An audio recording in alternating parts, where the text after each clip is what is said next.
WBTV Sports is sponsored by IGH Steel and Home National Bank. The rain is falling in Thorntown, folks, coating the gridiron battlefield of tonight's matchup between two Sagamore Conference teams that may know a little something about each other. It's rivalry week here at Weibo Field as the 5-4 Western Boone Stars host the 4-4 Lebanon Tigers. Hello, everybody, and welcome to the broadcast. I'm Riley Woodall. Right next to me, my partner, as always, Blake Marth. Blake, great to be with you here once again. They always say it's 70 and sunny when playing this game, but it's not tonight. The rain has given this rivalry game a little bit of a grim feel. Yeah, absolutely, Riley. A little bit gloomier than normal between these two teams. Pretty similar, actually, to last year's game, though, so back-to-back years, that gloomier feel. Should be a very exciting game, though. Yeah, and again, just kind of want to give you a little bit of a weather update. It's 68 degrees right now, slated to be 67 at kickoff here at the top of the hour in just about 6 minutes or so, and the rain will continue to fall all evening, folks, so we will pray that the players are able to stay safe out there and all the fans are able to stay mostly dry. But, Blake, we'll go ahead and get right into it. We'll start with the Western Boone Stars. They are 3-2 in their last 5 games, coming off a tough road meeting with the Danville Warriors. Yeah, you said it, Riley. A tough road loss for the Stars. A rare 0-point showing from the offense last week. The only touchdown for Western Boone, an 89-yard kickoff return touchdown for the Stars by Mason Tomes. But these two teams have been very competitive in the most recent matchups, as you'll see here. Stars won it last year by a score of 30-14. 2021, the Tigers won it 12-7, and in 2020, Western Boone won it 21-6. So, in all three of the last matchups, the road team has won. It's been very back and forth, and it should be exciting once again. And here you can see carrying the workload. Jacob Smith the last couple of games has done excellent. The first 6, 25 carries, 115 yards, and the workload has increased a lot the last 2 games. 36 carries, 121 yards, and a touchdown. So he's been doing a very good job for the Stars, stepping in as Cannon Burns has had some difficulties getting on the field for the running back position that he plays. So very interesting to see how Jacob Smith's going to do tonight and how the Stars are going to perform against the Tigers. We'll flip it over to the Lebanon Tigers, Blake. It's not about how you start. It's about how you finish the season. Lebanon started the season 0-3. Two of their first games against very tough competition in Pendleton Heights, and then following that up with Zionsville. They have now won 4 of their last 5 and coming off an impressive 41-28 win over the Southmont Mounties on their home turf. Yeah, tough start to the season for Lebanon, but like you said, matters more how you finish than how you start, and Lebanon's been a very competitive team ever since that 0-3 start, having won 4 of their last 5. 2 very competitive, very good teams in this matchup. Couldn't ask for a better matchup for the rivalry night. Again, as you mentioned, Blake, this is a game that can stop all your momentum or springboard you forward heading into the postseason. What are you looking at from both teams tonight to kind of break it down to see where these two teams shake out and how they can propel themselves forward into the postseason? Well, with this game being more of a rainy game, I expect a lot of running the football tonight, and definitely going to be interesting to see how these two teams perform running the ball, because that's going to be huge when you get to these upcoming playoff games between these two. Western Boone's got North Montgomery next week, a team who they lost to. They really couldn't establish much of a run game outside of a couple drives in that game. So if you're rooting for both of these teams, looking to see how the run game performs in these tough conditions, because if they can perform in tough conditions, you can assume they'll do a pretty good job in some nicer conditions over the next few weeks. And here come the Western Boone Stars as they take the field. They are in their classic home unis, the blue jerseys with the white numbers striped by the red outline, and then the red pants. Meanwhile, for the traveling Lebanon Tigers, they are in their black helmets with the gold tiger print, as well as the white jerseys with the black numbers and the gold outline, gold trim, and the black pants. We're going to look at the starting lineups for both of these squads this evening. We will start with the Western Boone Stars. And Blake, as we kind of look at this, a little bit of some different positions that we're looking at. You know, both these teams kind of banged up heading into this game. Yeah, a little bit right here. Cannon Bruins, it really was a true game-time decision for him. We're going to see how much he goes. Doesn't seem like he's going to get many reps at the running back position. We'll see how much he plays on defense. Obviously, the huge difference maker for the Stars, this team's ultimate leader, one of the captains over at midfield right now. And you see some of these guys like the corners, Dylan Sheets and Malachi Christie, they've been playing pretty well this season, but it's going to be the defensive front for Western Boone. Guys like Xander Venus, Carter Markham, Evan Allen, guys like that in this game that's going to likely be heavily run-based, considering the conditions that are going to make the difference. In a series that's dated all the way back to 1976, or rather, before we get into that, we'll flip it over to the Lebanon side of things, or we'll rather take a look at the Western Boone offense here. Again, Brandon Potter under center, and now we flip it over to the Lebanon offense and the Lebanon defense. Blake. Yeah, on Lebanon's side, they got a lot of very good players that have been doing a good job all season long. Obviously, a little more knowledge on the Western Boone side here, but Jackson Fulton's been having a pretty good season at quarterback, and you see some of these players, including Brendan Shockley, who's had an excellent year at running back for Lebanon. You can see how he can perform against this Western Boone defensive front, which at points this season has been ferocious, and at other points has had some struggles. Some of those games that they've had struggles include against Tri-West and Western, where they struggled to stop the run at times. But if Shockley can have a good game like the Western and Tri-West teams on the ground, it can make it a lot easier for Lebanon. In a series that dates all the way back to 1976, it is Lebanon that has the better of the Western Boone Stars, leading the series 27-19. Western Boone is 4-1 in the last 5 meetings, 6-4 in the last 10. The last time Lebanon beat Western Boone was a couple years ago in 2021. The Stars lost that game 12-7. Western Boone at home versus Lebanon 3-2 and away 3-2 in the last 10 meetings. So, Blake, again, we see by the records and by the stats, this is always a very, very close and entertaining game. Yeah, absolutely. These two teams, well, there's one thing you can say about them for sure. They do not like each other. They want to get the win every year, get those bragging rights, and not only that, but get another conference win and get some momentum going into the postseason. Both these teams coming off of different weeks last week. Lebanon a win, Western Boone a loss, and if Western Boone can rebound and get the win going into their matchup next week against North Montgomery, that would be huge for them. And same for Lebanon if they can string together another win going into the postseason. Mason Tomes and Marcus Fortner back deep to receive for the Western Boone Stars. For the Lebanon Tigers, it is number 28, Joel Acton, the 6-foot-tall soccer midfielder.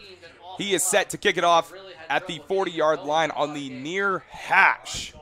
The lights are already on here for tonight's matchup between the Western Boone Stars and the Lebanon Tigers. Something you don't see as much, but as we get into the late game stages, Blake, they start to come out a little bit more, and especially with the great weather we have tonight. Absolutely. Best weather you could ask for. I don't know what you're talking about. This is the best that you can get. Lebanon won the toss, deferred. They will get the ball to start the second half. Joel Acton kicks it away. It is Fortner that lets it bounce it to him at the 10. Hits the 20. Cutting back left side, and he's hammered down at the 20-yard line.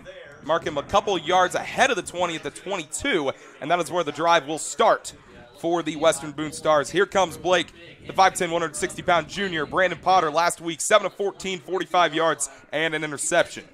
Yeah, not Potter's best game last week, only threw his second interception of the year.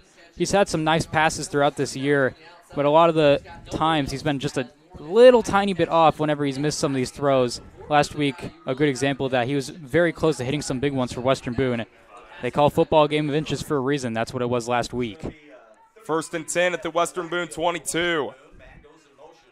Potter with a handoff up the middle. It's Smith, and he pounces forward for a gain of, looks like about 4 on the play, past the 25 to the 26-yard line. Set up a 2nd and 6. Yeah, last week when Western Boone took on Danville, Jacob Smith was having some trouble getting some room up the middle. So to get a few yards here on the first play, a positive sign for Western Boone's run game, still, of course, very, very early. Jacob Smith, 25 carries, 115 yards on the first 6 games of the season. He had 22 carries for 97 yards against Southmont. Since that South game, or with that South game, 36 carries, 121 yards. Ball is up over the head of Potter. He's trying to just have to make something happen to the sideline. Did he make the catch? No, incomplete. Would have been a heck of a play there outside by Carson Saunders. And here it is already, Blake. We're starting to see the troubles that the rain is presenting for these two teams. Absolutely. Just an errant snap there, and a good job by Potter to backtrack it and have the awareness to just get rid of that ball, throw it in Saunders' direction. Would have been a heck of a catch, like you mentioned, but incomplete, and saves Western Boone from losing a ton of yards there. Still 3rd and 6, not ideal for the Stars starting out this game. It could be a huge stop for Lebanon if they can get it right here. Head coach Justin Pelly said he knows that Brandon Potter has a lot of potential. Oh, and it looks like we have a penalty on the play. I didn't see a flag come out there, Blake. I guess it was thrown on the far side. So it looks like maybe, okay, never mind.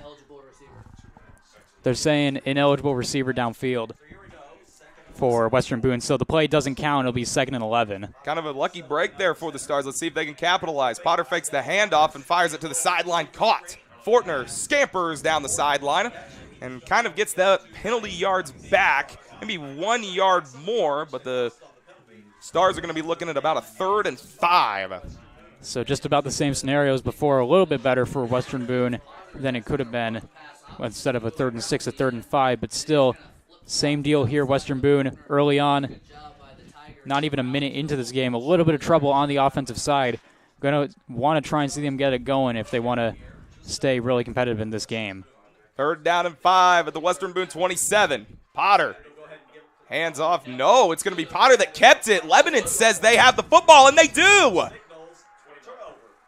Little bit of a miscommunication on the handoff and the first big mistake of the game. The Stars turn it over, and the Tigers will take over in great field position. Wow, a big mistake early by the Stars, Blake. Yeah, big error right there by Western Boone. Instead of having even just a punt to get the ball further downfield, giving the ball to Lebanon inside their own 30. Huge mistake by the Stars early in this game, not even a minute in. Lebanon with excellent field position. Now here come the Lebanon Tigers, led by Jackson Folden, the 5'8", 185-pound junior, 8 of 10, 177 and 2 touchdowns in the last game. Shockley gets the handoff, breaks it forward, and almost gets to the end zone. He's going to be marked down at the 5. Gain of 23 on the play, and like I said, Blake, we talked about it before this broadcast came on. If Shockley's able to get to that second level, good luck trying to stop him. Absolutely. Great job by Shockley finding just a little bit of open room and being able to break free. Western Boone just able to get him down at the 6-yard line. 1st and goal for Lebanon, not even 2 minutes into this game, and the Tigers have a chance to strike first here early. Brendan Shockley, 19 carries, 171 yards and a touchdown against Southmont a week ago. 1st and goal from the 6. Shockley gets it bouncing left side, breaks a tackle, reaches forward. He's going to be very close to the goal line. Looks like he'll be just a yard short. I'm going to say that he's 2 yards short. So give him a gain of 4 on the play. And the Tigers are going to be looking at a 2nd and goal from the 2.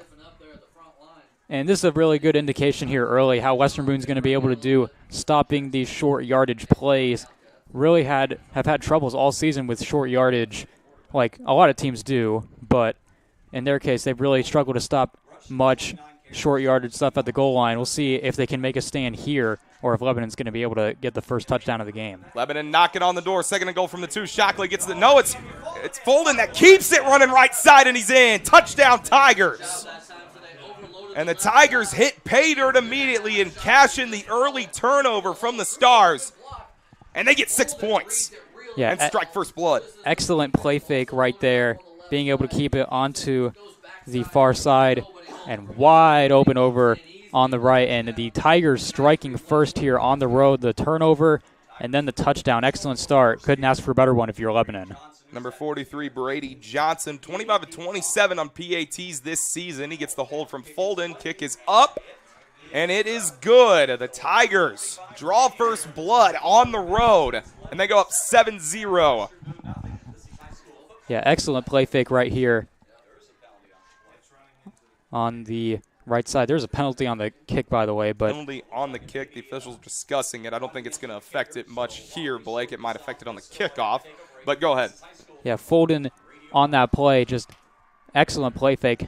Got me for a second there, and I looked, and he kept it, and he had all the room in the world. Great play call by Lebanon and great execution, and the Tigers up 7-0 here on the road. Yeah, Blake, I would also agree that it got me as well. I thought for sure Shockley was going to get that ball, but nonetheless, Folden kept it running on the right side. We know he can move, certainly. He didn't start at quarterback in his time at Lebanon. He actually played receiver last year, 13 receptions for 170 yards and 4 touchdowns. So he's got some speed, Blake, and no, he might not be the tallest guy. He can kind of get lost in in all the clutter. Yeah, that's pretty impressive being able to switch positions like that, go from receiver to quarterback. Yeah. And obviously, he's done a good job so far for the Tigers. He's kept them competitive, and they have a very good conference record throughout this season. So excellent job by Fulton on that play and throughout this season. So Joel Acton will make his way on out. 9:45 to play here in the first quarter. The Tigers up 7-0. They strike quickly. If you're just joining us, Western Boone ran 3 plays. They got 10 yards total. They fumbled on that third play, and Lebanon able to cash in 3 plays later. By the way, I think that flag on the kick was running into the kicker there, but deciding to just decline it are the Tigers, so no effect there. It's going to be interesting to see if either of these kickoff teams kick it right to their return men, and they will. It's Fortner that fields it, bobbles it, and then gathers it back. Tries to shake a tackler, and he's going to get tackled down by a horde of Tigers again. And Western Boone's going to start with the football within their own 10-yard line. Wow. Yeah, excellent coverage there by the Tigers. Sammy Torres and Cade Spanhook were the 2 Tigers who got down there first, number 7 and number 12 for the Tigers, and able to pin Fortner all the way back, the bobble, and then being able to collect it, good for the Stars, but not much after that. He really did not have much room. 1st and 10 on their own 9-yard line. Clock resting at 9:38 to play in the first quarter. They have 1 lone receiver to the right side of your screen. They can send a man in motion. They hand it off to Smith, who slips on the play, and he's tackled down in the backfield. I think he lost a couple on that play, Blake.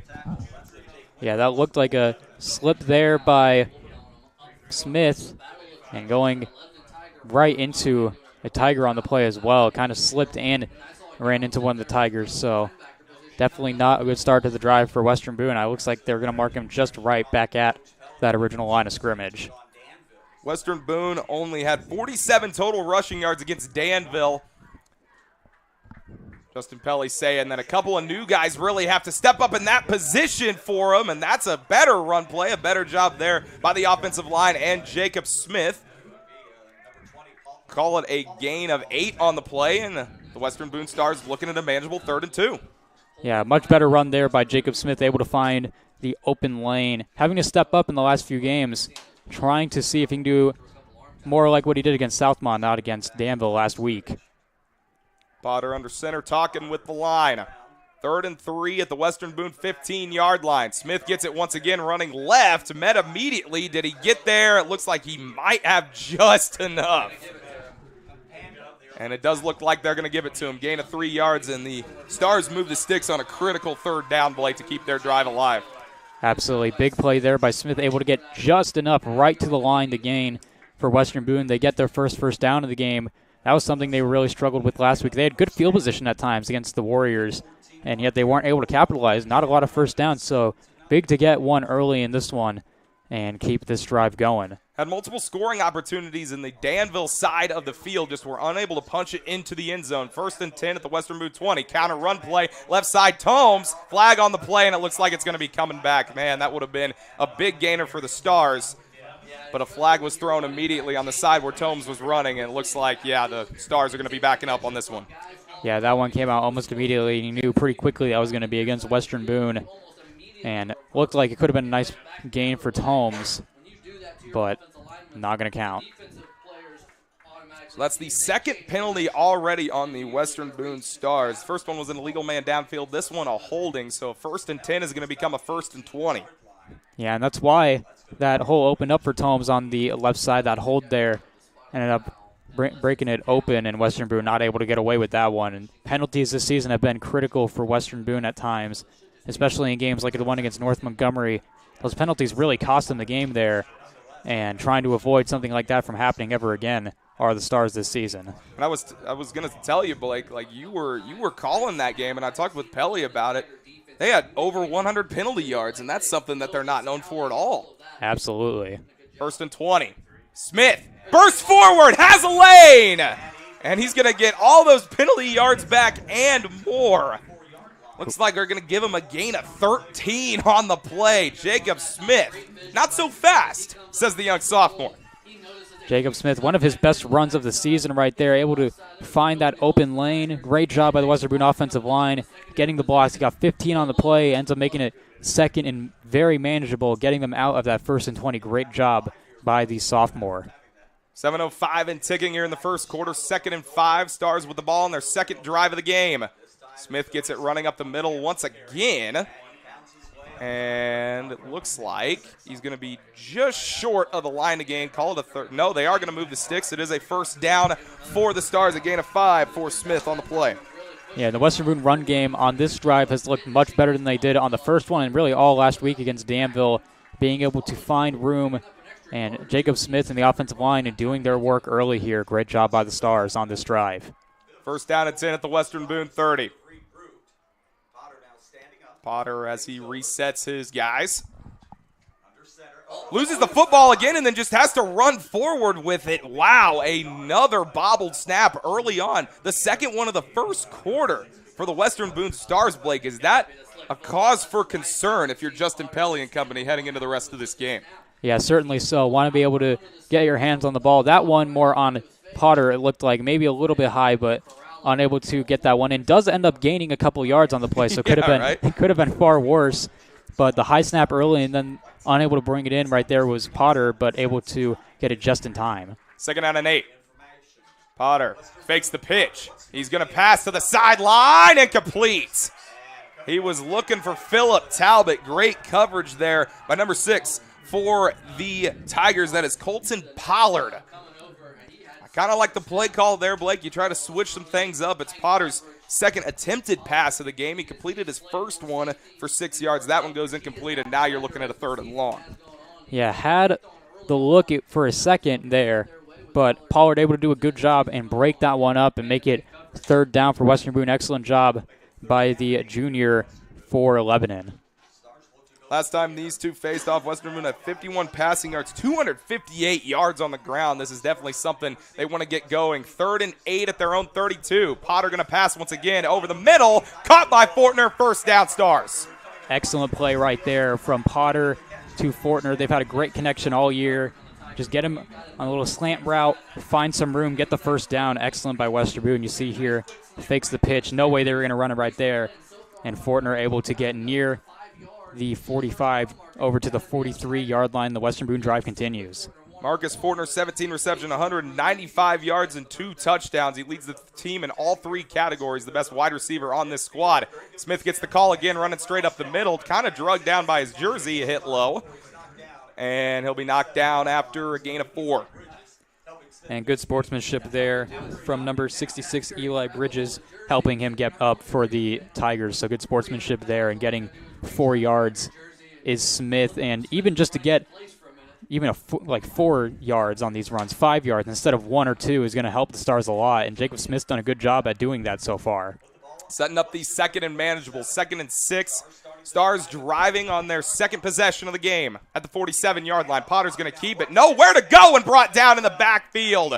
Guess who it is? Brendan Shockley coming in from his outside linebacker position. He plays running back for this Lebanon squad, but man, is he quick on the outside. And Potter, Blake, kind of had nowhere to go there because the pitch man was covered up too.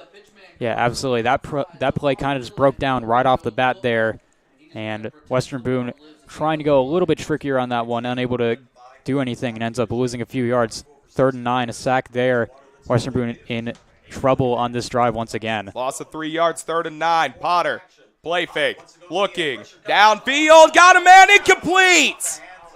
He had Mason Tomes wide open for a walk-in touchdown, and Tomes unable to reel it in. The slippery ball coming into effect, and it has been killing the Stars' momentum early on in this game. Yeah, and that one absolutely, just these conditions out here. That is not a pass that Tomes would normally drop. Hits him right in the hands. Perfect throw from Brandon Potter, but these conditions making it a lot more difficult for Western Boone. Could have tied the game up there, instead going to have to punt it away.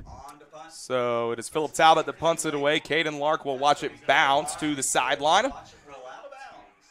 Bounce close to the 25 out of the 27-yard line, and the Tigers will take over again. Blake, I was kind of talking about both these coaches this week. These two squads have the best punt return and kick return teams in the Sagamore Conference, Caden Lark and Mason Tomes, respectively, for the Tigers and the Stars. So there's a lot more chess matches going on the special teams side of things that you're usually not used to seeing in these games because it's more offense and defense. Yeah, absolutely. Special teams. The mark of any really good football team is having a really good special teams to go with a good offense and defense. And these two teams, obviously very well coached and always have had very good special teams units throughout the years.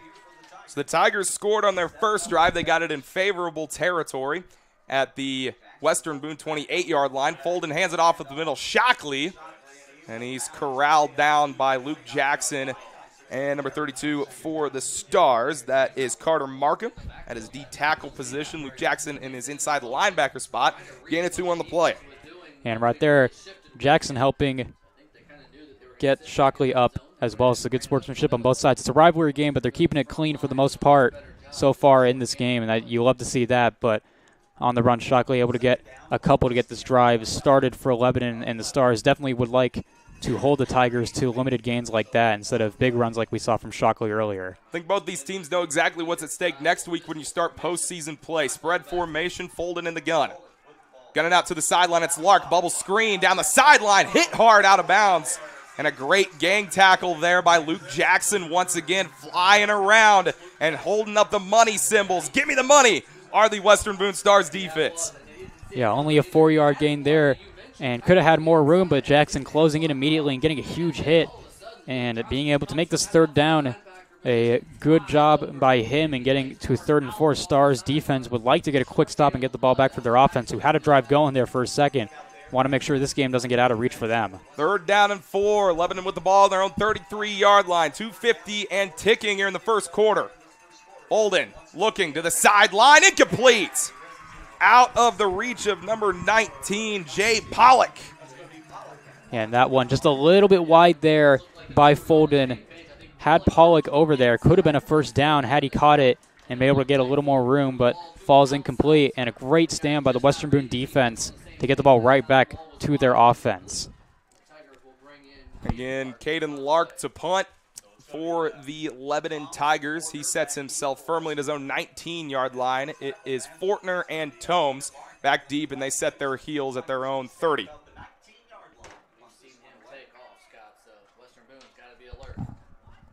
Caden Lark, we know he can move.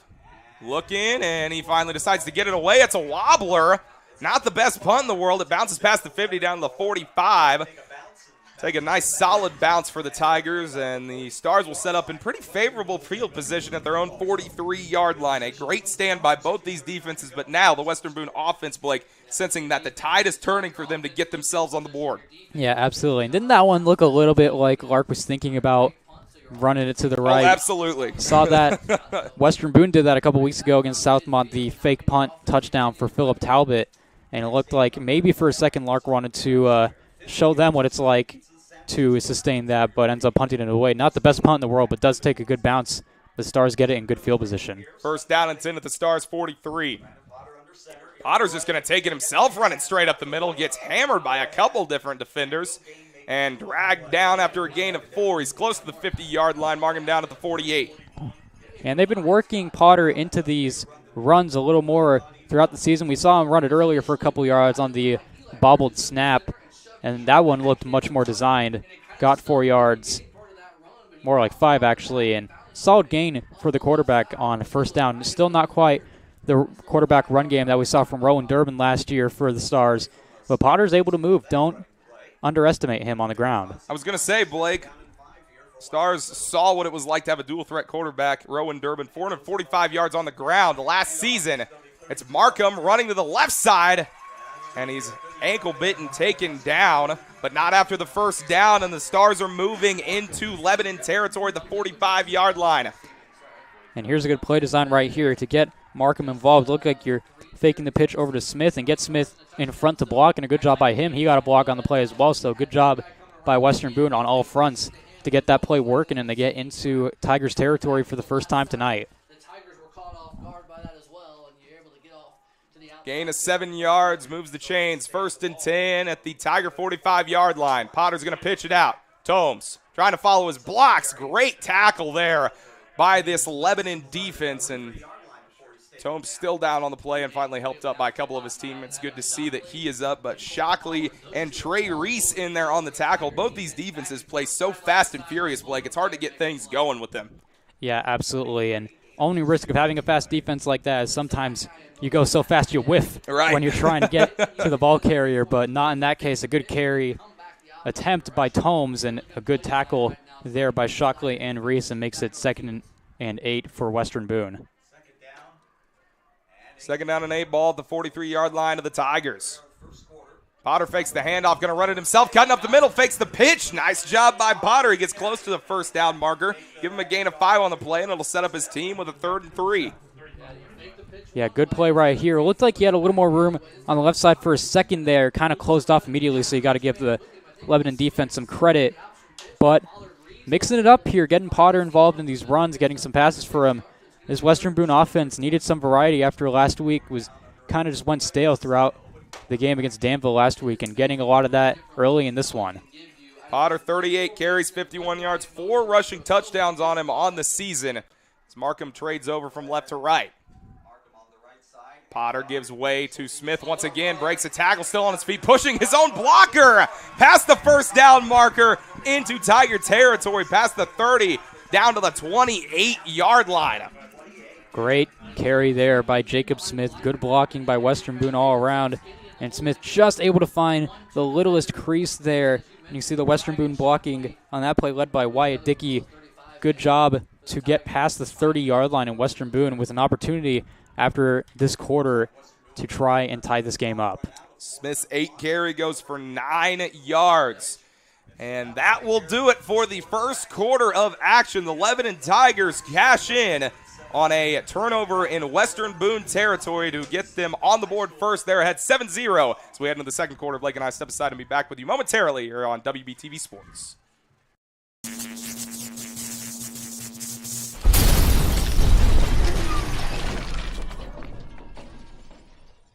The Lebanon Martial Arts Academy is committed to helping you meet your long and short-term goals in martial arts. Ready to take the next step? Then come join us for a free no-obligation beginners class at 5:40 p.m. either on a Monday, Tuesday, or Thursday. That's the Lebanon Martial Arts Academy located on North Lebanon Street, or give them a call at 765-335-2080. Jay's Repair Service is a proud sponsor of WBTV Sports and Anything Western Boone. Jay's Repair Service is your one-stop shop for all of your car and truck needs. They even work on diesels and buses. Go see Jason and Tyler Latham at Jay's Repair Service in Thorntown, or you can give them a call at 765-336-9266. The podcast is brought to you in part by Collins Equipment. Located in Thorntown, Collins Equipment specializes in high-quality used tractors, trucks, and equipment. You can reach Chris Collins at 317-347-0074 or at collinseq@yahoo.com. You can visit their website at collinseq.com as well. Contact Collins Equipment. We welcome you back to Weibo Field. The visiting Lebanon Tigers up 7-0 over the hosting Western Boone Stars. But the Stars looking pretty all right on their 3rd drive of the game here as we start the second quarter of action. They got it 1st and 10 on the Tiger 28-yard line. Potter fakes the pitch, and it's a handoff other way. Markham using his block downfield past the 20 all the way to the 15-yard line. Markham getting a couple carries early, Blake. Not really expecting that, but hey, why don't you give it to him if it keeps working? Absolutely, and it looked like a really similar play to the one earlier. Fake the pitch and just hand it off to him. And you got to give Marcus Fortner credit down the field. He got a good block for a second there and able to get a couple extra yards. Was Markham, and as he gets into the red zone for the first time for the Stars, a very positive drive for Western Boone here to get this far and try and tie this game up. Markham goes for 12 yards as the Stars have it 1st and 10 on the Tigers' 16-yard line, trying to respond. Potter gives way to Smith once again and is glided forward and helped down by a couple of Tigers defenders. Helped down, yeah. Helped down. He was helped down. He didn't really get hammered. He was kind of guided down a little bit, if you will, by a couple of them.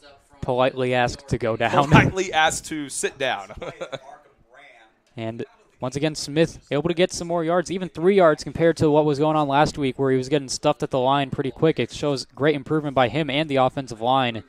And in the second quarter, he's had a very good game, maybe even better than the whole game he had against Danville last week. Good job by the Stars.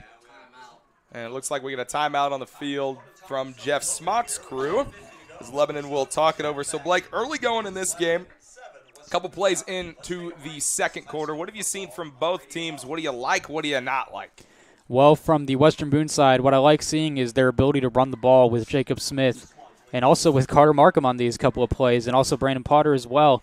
Able to get good yardage on the ground, have used the pass game when they've needed to, and it's been a very balanced and very good Western Boone offense on the last couple drives. The last one ended up ending with what could have been a long touchdown, ended up being a punt later on by the Stars.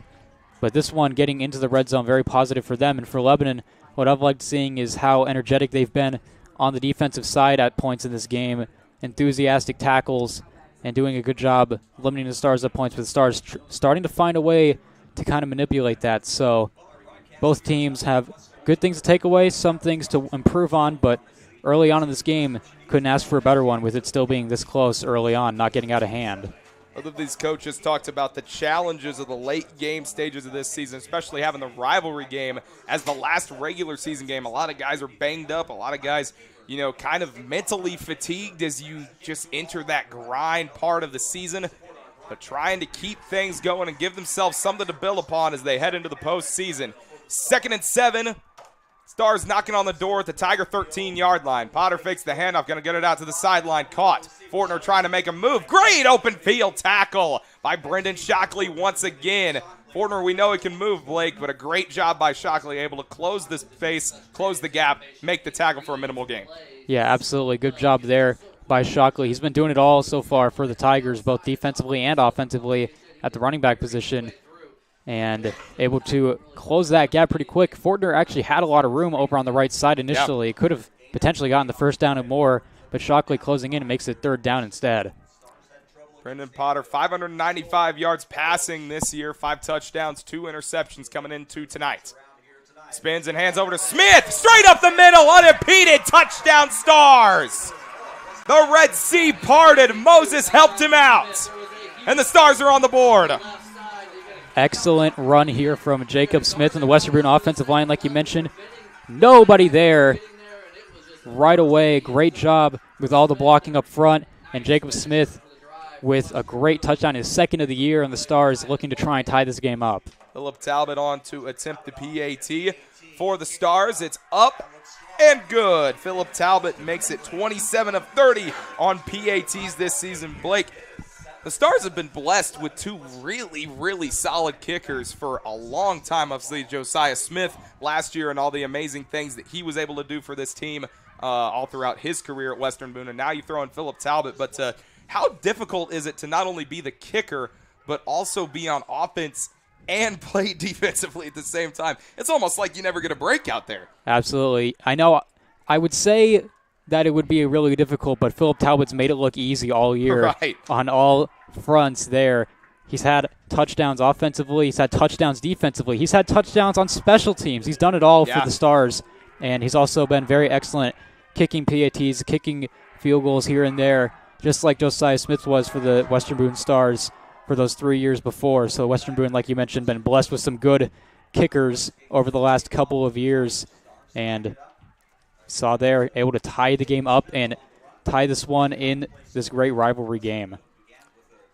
Got a little bit of a word from our amazing director here at WBTV Sports, Matt Foxworthy, about how after class and after school ended today as they started fall break, Talbot was out here and he booted through a 45-yarder. And then we do want to mention here, the rain has kind of died down, folks. It is clear skies right now for the time being. We're praying that the rain stays away. Rain, go away, come again some other day.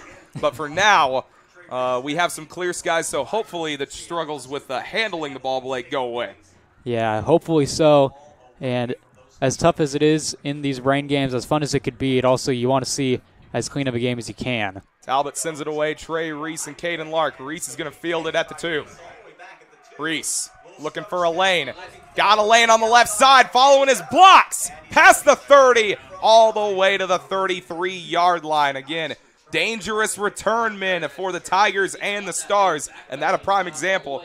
Blake, you give them an inch, and they're going to take a mile. Absolutely. Just great cuts here by Reese.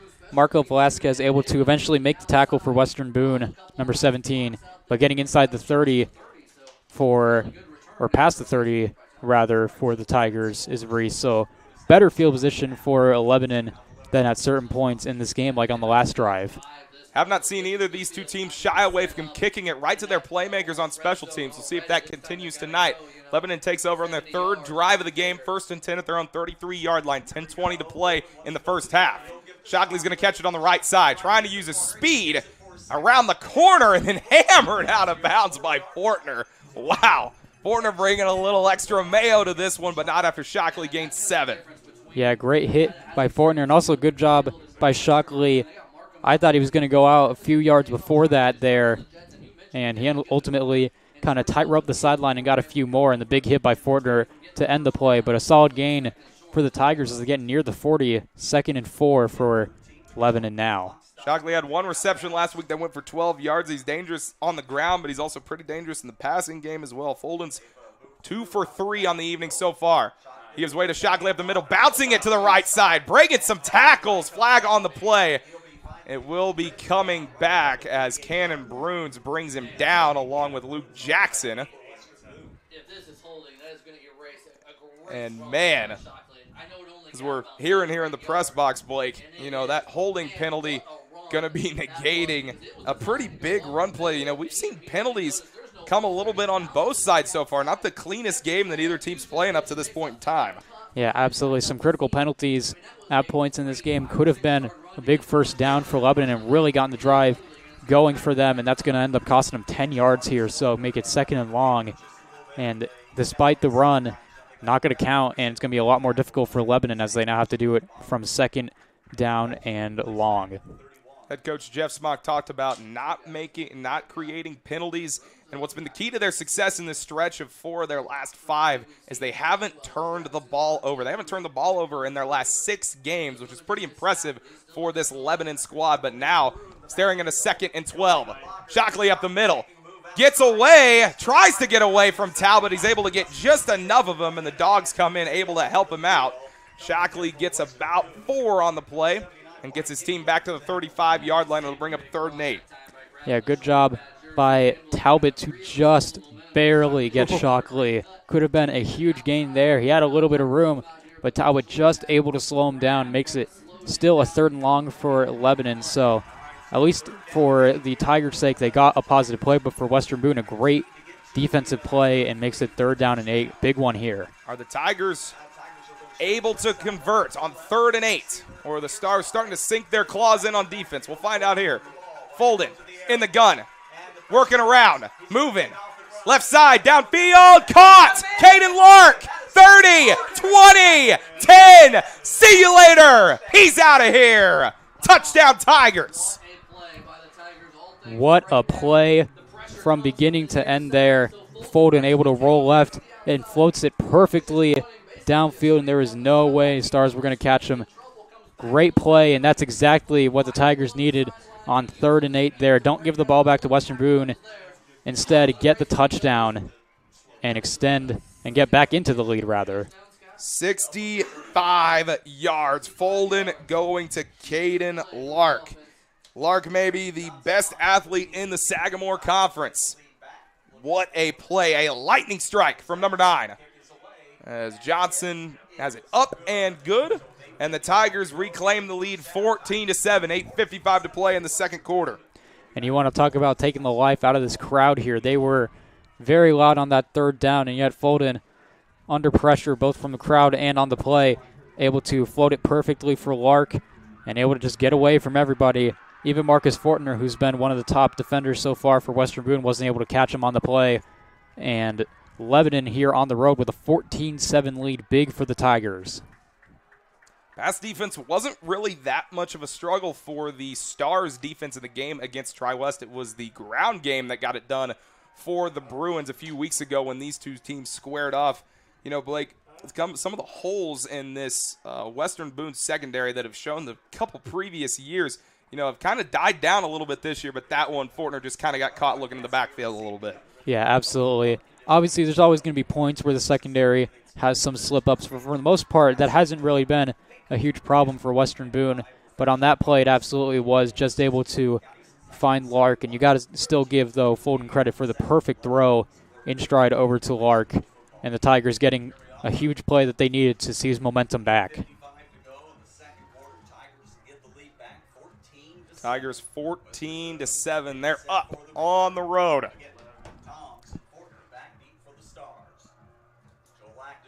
Acton sends it away. This one a squibber over on the far side. It's going to be fielded over by the Stars on their own sideline. Scampering out of bounds is number 22 Carson Saunders, who plays wide receiver for this squad.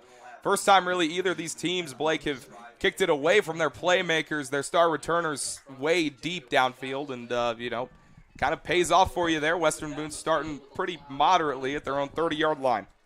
Yeah, this is going to be a big drive for Western Boone here, trying to respond from that touchdown by Lebanon, trying to tie this game back up like they did on the last drive, trying to see if they can recreate what they did, which was a textbook drive for them, running it and passing it by the Stars. 1st and 10 at the Star 30-yard line. Smith hammered after a gain of a couple yards, give him 3 on the play. Bring up a 2nd and 7. Clock ticking, 8:40 and counting. And the ability by Lebanon to try and limit these runs is going to be, like it has been so far, the big deal in this game to determine who's going to win it. And Western Boone trying to just get that run game going, and they got it going great on the last drive with the Jacob Smith touchdown and more on that one, but only a gain of 3 to start this one. Wide bunch formation on the wide side of the field. Potter looking over the middle. Did he make the catch? They are going to say he made the catch. Wow, what a snag by Carson Saunders. Pickup of 20 yards on the play. Potter's best pass of the evening. Just kind of found the soft spot in the defense, Blake. Yeah, a little bit short there, but mostly in range for Saunders to make the catch, and you got to give him credit for a great sliding catch there, getting up near midfield. And a good play call there by Western Boone, getting some variety here, not going straight back to the run. Get a little play action going, get Potter more comfortable with these passes, and that one, a good one to get them near midfield. Just Saunders' 7th reception on the season. He's got 79 yards. Potter gives way to Smith on a pretty awkward-looking handoff, and as a result, not much on the play. I don't even think he got a yard. Yeah, a bit of a high snap there. Potter had to go up and grab that one, and like you mentioned, a very odd-looking handoff to Smith and just able to get back to the original line of scrimmage. I thought Potter would have just kept it there for a second, but ends up going with what was likely the called play, and the Stars now stuck on a 2nd and 10. 2nd and 10 at the Star 49-yard line. Potter outside. Fortner, great tackle by Caden Lark. Loss of 3 yards on the play. Just blew right through that wide receiver screen, and the Stars are going to be looking at a 3rd and long. You talk about it for Lebanon. This has been the Caden Larkin and Brendan Shockley show so far for them. Those two have made many of the huge plays, both defensively and offensively. Obviously, Lark with the touchdown earlier. Shockley with a lot of good runs offensively, and both of them made critical tackles for the Tigers early on in this game. Caden Lark, a varsity basketball player as well. Stars looking at a 3rd and long at their own 49-yard line. Potter fakes the handoff. Play is blown dead immediately, and it's going to be a false start called on the Stars. The penalties are adding up. That's the Stars' 3rd penalty of the game. Yeah, and we've seen the Stars be able to clean up these false starts a little bit over the last few weeks. They had 5 false start penalties against North Montgomery, and it really kind of stopped their ability to move the ball later in that game.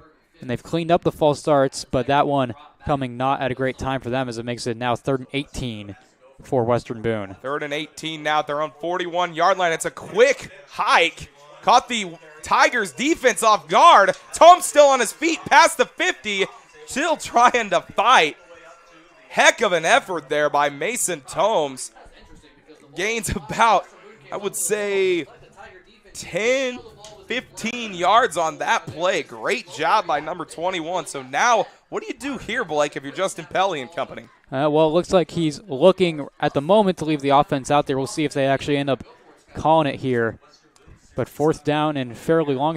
Looks like they're going to go for it, or they might just be trying to draw them off. Draw them off sides. It's a 4th down and 7, and Justin Pelly will take his first time out of the first half and talk it over with his team with a decision to make. You got a 4th down and 7 at the Tiger 48-yard line, and with how fast and furious these scores have come for the Tigers anyway, risk reward there, Blake. Yeah, absolutely. And we're going to see if Western Boone wants to go for it again here. I would definitely not be surprised if Justin Pelly sends out the punt team with Philip Talbot, but also look out for that fake. They've done it before. They could very well do it again, but after the play by Toms, even having a discussion on it, a little impressive for the Stars considering how far back they were, and it looks like the punt team will go out there. So it is the punt team that looks to be taking the field as we speak. 5:46 to play in the first half. Tigers have jumped in front after the lightning strike from Folden to Caden Lark to get up 14-7 as Talbot sends it away out of his left boot. And it is Lark that thinks about letting it bounce and then able to keep it with him. Faked out a couple of return men. And he's able to get it all the way out to the 20-yard line, close to there. We'll mark him down at the 18-yard line. A little bit of a look over there action, Blake, and Lark able to pick up a couple extra yards. Yeah, and that punt pretty much right where Philip Talbot would have liked to place it inside the 5, bounces to Lark, and he kind of stumbled with it for a second and picked it up and able to get past a couple tackles and salvage what could have been a disaster for the Tigers. Still very tough field position inside their own 20, but could have been far worse for Lebanon there. Lebanon last time they were out on offense, a 66-yard touchdown bomb from Folden to Caden Lark. Let's see what they draw up here. Shockley up the middle. Not much doing. Don't even think he got a yard on that play. Be lucky to get back to the line of scrimmage. It'll bring up a 2nd and 10. And Shockley's first run of the day, Blake, that doesn't go for positive yardage. His 4th carry goes for 0. He had 24, 4, and 2 up to this point in time. Yeah, Western Boone trying to wear down on Shockley and the run game of the Tigers here. Just trying to do what they can to keep them way behind the sticks if possible. And 2nd and 10 here, good job to start out the drive defensively for Western Boone. Brendan Shockley had 100 yards on the ground in week 2 against the 6A powerhouse in Zionsville. Very impressive showing for the junior. 4:50 and ticking. Tigers looking. Folden going to be launching it deep. Trey Reese caught! Can he get there? No! What a pass from Folden to Trey Reese. Got another man. And wow, this Lebanon offense starting to open up a little bit. Yeah, perfect throw here by Folden and getting Reese in stride. Christie just able to make the tackle there. And Christie only a little bit behind on the play, so not the worst coverage in a row, just a perfect throw and catch. And Lebanon gets the play they needed inside the Stars' 40. 43 yards. And wow. The passing offense starting to open up for this Lebanon offense. 1st and 10 now at the Stars' 38-yard line. Shockley up the middle. Tackle on the play by Luke Jackson. He's been active tonight. Luke Jackson, the senior, 6 feet tall, 7 tackles in a pass defense last week. He's got 69 tackles on the year, 7 tackles for loss. And again, another one of those playmakers that Justin Pelly was talking about, Blake, that doesn't necessarily get all the stats that he may want, but is one of those guys that is selfless and really works hard for the team. Him and Carter Markin are 2 that he mentioned that have really flown under the radar and deserve more credit. Absolutely. Both of those guys been a little bit low-key at times, but they've made big plays, both of them in this game as well for the Stars. 2nd down and 7, the 35. Folden looking deep down the seam. Caden Lark open, incomplete. No flag on the play. Man, there were 2 defenders for the Stars in that area. It was Fortner and Tomes, and man, they're starting to kind of hem Lark in a little bit, but Blake again kind of showing the speed there. Lark looked like he may have had a half step on him. Yeah, just a little bit off there was Folden on the pass, a little too deep, and Stars had good coverage there and double coverage on Folden. Stumbled there a little bit at the end, wasn't sure if that was real or maybe he was doing a little bit of acting to try and draw that flag. But either way, Stars get a big stop and 3rd down and 7. If they can get the stop after that huge play from Lebanon, it would be huge for them in this one. 178 yards through the air and 3 touchdowns for Folden last week, and it is Jeff Smock who will be taking his 2nd timeout of the first half. His team looking at a 3rd and 7 at the Star 35-yard line. Little above 3 minutes to play in the first half. Again, like one of those situations, maybe not a necessarily run-first situation, but what would you do? What would you talk about in the huddle here if you're, Justin Pelly, if you're the defensive coordinator, to really kind of encourage your team and your guys, specifically your secondary? Well, first of all, just go ahead and tell them, can't give up the long pass play there, but the resilience that they've shown on the last couple of plays to hold them to 3 yards and then force the incompletion there on the last play has been huge. And if they can come in and get the stop here and force a 4th down for Lebanon, potentially a punt, that would be huge for the Stars' morale in this game. Not only the morale, but their ability to stay within 1 score. But this Lebanon offense has been tricky at times, so we'll see how they respond. Lebanon only 6 points in the first half the last time these two faced off. 3rd and 7 at the Star 35. Bolden looking sideline. Amazing athletic catch there outside by Sam Kiker. He's slot receiver wearing number 24 tonight. 5 receptions, 100 yards, 2 touchdowns on the year, and he picks up a critical 1st down for his squad. Gets his team all the way past the 30-yard line of the Stars down to the 28. Yeah, big play there by Kiker right at the line to gain. Smart to know where it is, get the awareness, get the 1st down, and a big play for the Tigers as they continue to drive here on this Western Boone defense. Gain of 8 yards on the play for the Tigers. They move the chains. 1st and 10 at the Star 27. Shockley up the middle. Able to get away. Bouncing to the right. Trying to go. Can he get there? Shoulder down, and he's in. Touchdown, Tigers. 27 yards. Brendan Shockley. They call him Shock for a reason. This kid is electric. What a run there by Brendan Shockley, able to get away from several Western Boone defenders downfield. Break 1, bounced off from the left and looked right, and there was nobody there, and able to find all that room and force his way into the end zone. And this situation for Lebanon looking even better and looking a lot more tricky for Western Boone. Brady Johnson on to attempt his 3rd PAT of the night. Folden to hold. High snap. Kick up. And it is good. 3 for 3 on PATs tonight for Brady Johnson. And, man, after having a bit of a slow start, the Tigers starting to open things up a little bit. Man, look at this run, Blake. Yeah, great job here by Shockley getting just enough blocks and able to just run over Malachi Christie there at the end of the play and get the ball just across. And Lebanon with a couple of big plays on this drive, the 40-something yard pass downfield, and then the pass right before this touchdown run to move the chains. And Lebanon able to cash in and go up by 2 touchdowns on the Stars. And it's going to be very tricky for Western Boone here. If they can score right before half, that'd be huge for them. But especially with Lebanon going to get the ball to start the second half, critical that Western Boone gets something on the board here. Western Boone had 23 points in the first half against Lebanon last year. They're sitting at 7 down 2 scores.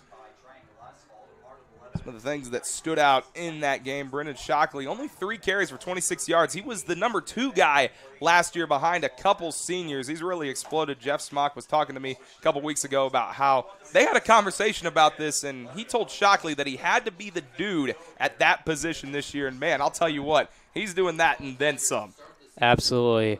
And it's one of the things you love seeing every year from any high school football team, just seeing new guys step up in all these positions, especially when seniors leave. And every year for Western Boone and for Lebanon as well, having new players come in and perform well has been very exciting. Lebanon's lost to Tri-West and Danville already this year. The last time that this team lost to all 3 was 2021. Here's Tomes, hammered at the 30-yard line. He had a lane up the middle and then a great job to close in and him number 21 in.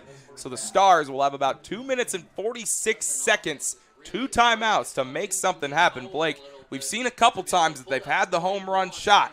What do you draw up here if you're Justin Pelly? Well, I actually, for the most part, have seen a lot of positive from the Western Boone offense so far tonight. Have been able to maintain some possessions here and there, but you got to clean up those penalties. That's what's been killing this team on the last drive, especially. A couple penalties really set them back, and absolutely critical to keep it clean on this drive and try and get some points. 1st and 10. Smith, right side, breaks a tackle, and he's going to go forward for 10 yards. That's how you start it, Blake. How about the young sophomore? Great run there by Jacob Smith. Has looked electric so far tonight. He's had a lot of great runs over on the right sideline on this one.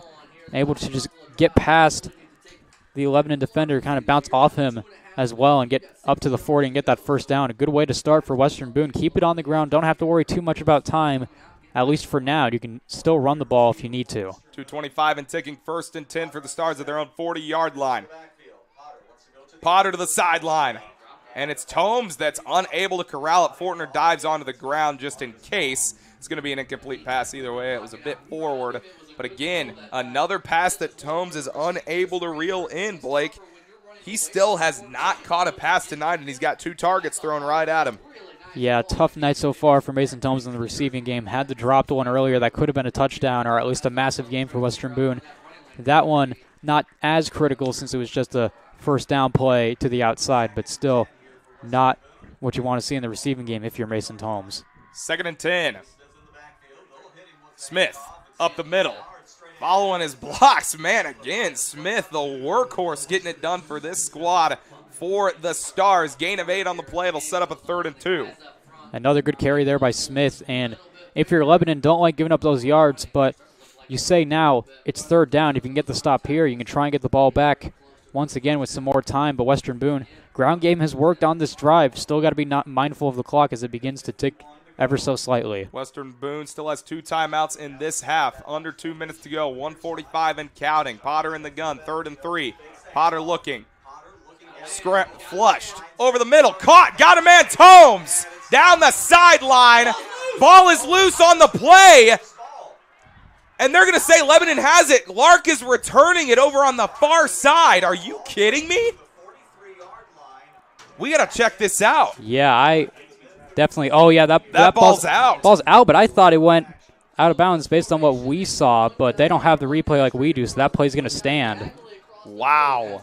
A big gainer. Tomes' first catch of the night was going to be a big gainer. Great job of getting into Tiger territory, but unable to hang on to it. And Caden Lark with the heads-up play to bring up the Stars' 2nd turnover of the game.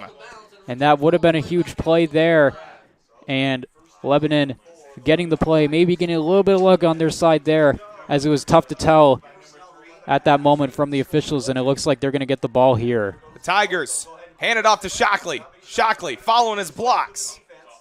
Flag comes in from the back judge, and it does look like, pending a different ruling, that it's probably going to be coming back again. If I'm Shockley, Blake, I'm kind of a little bit frustrated because there's a couple times, that's the 2nd time now that a good run play of mine has gone backwards.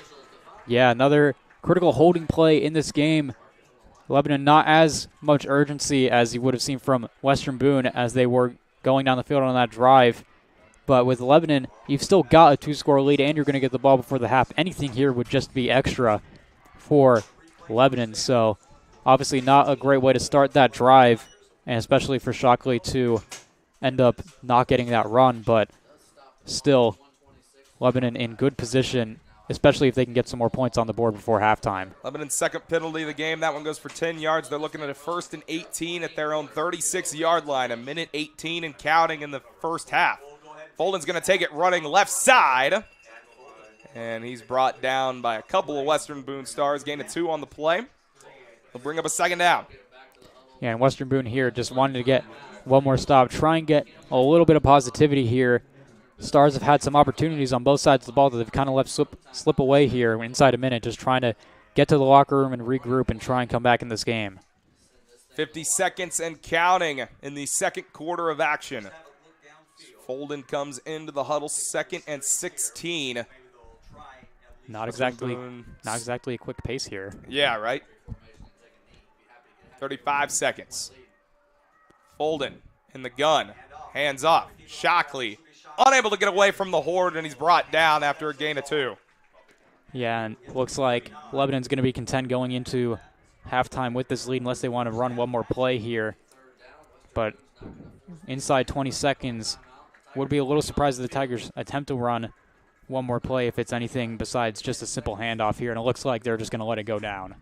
As the clock ticks down, Lebanon content with going into the locker room with a 2-score lead. The Lebanon Tigers trying to end the regular season off on the right note, coming out and punching Western Boone in the mouth up 21-7 as they head into halftime. Blake and I are going to step aside. We'll be back with you here in just a few minutes on WBTV Sports.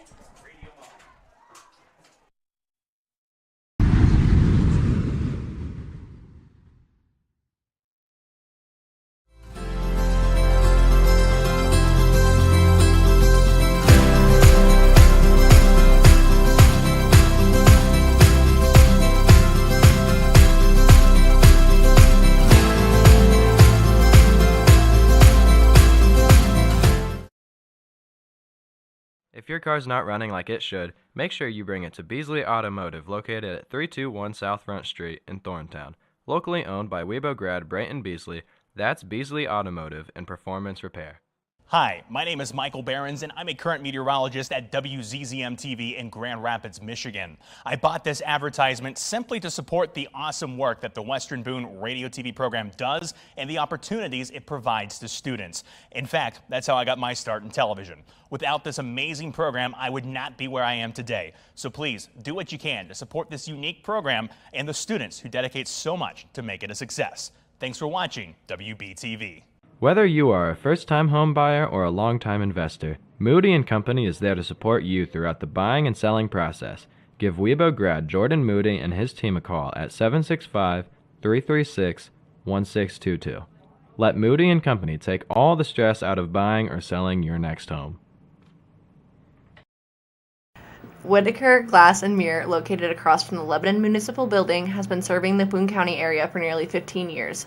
Whitaker takes care of windows, specialty glass, mirrors, windshields, and more.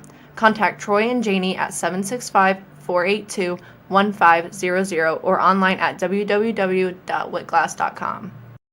Hello, I'm junior linebacker Kanan Bruins, out to thank Western Boone Youth Football for sponsoring WBTV Sports. Western Boone Youth Football building tomorrow's state champions. So you're saying I can ask this cat any question? The cat is connected to the computer. You just type in the question, it will read his mind. There the answer comes.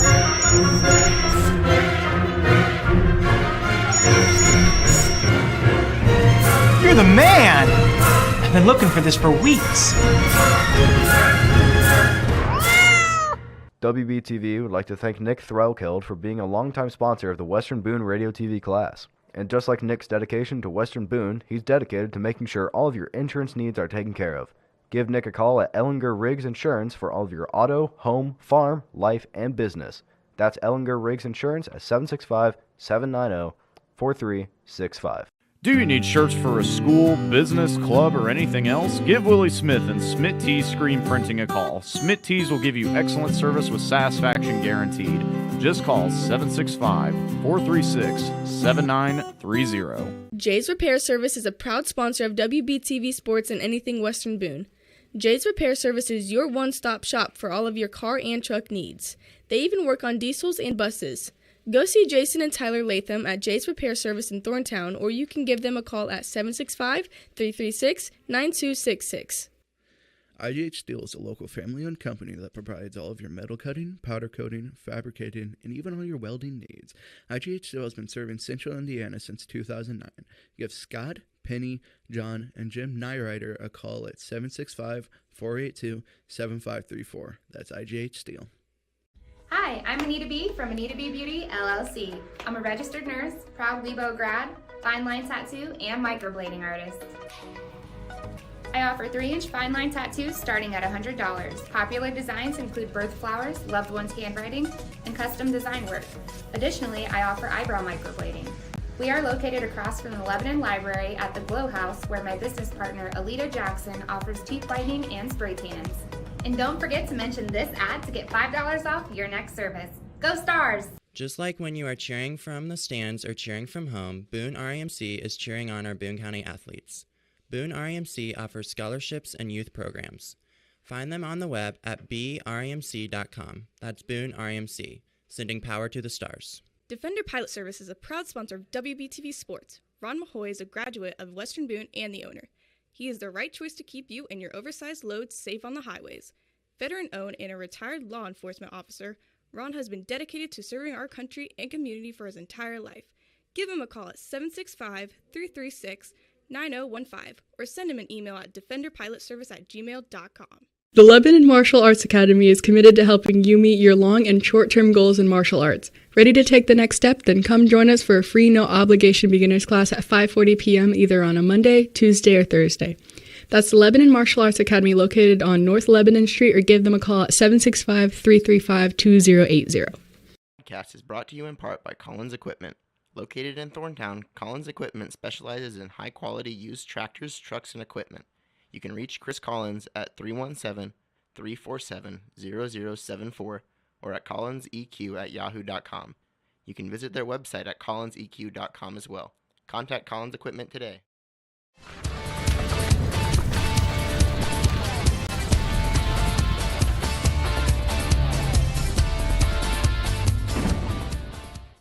Since 1901, Home National Bank has been part of our community.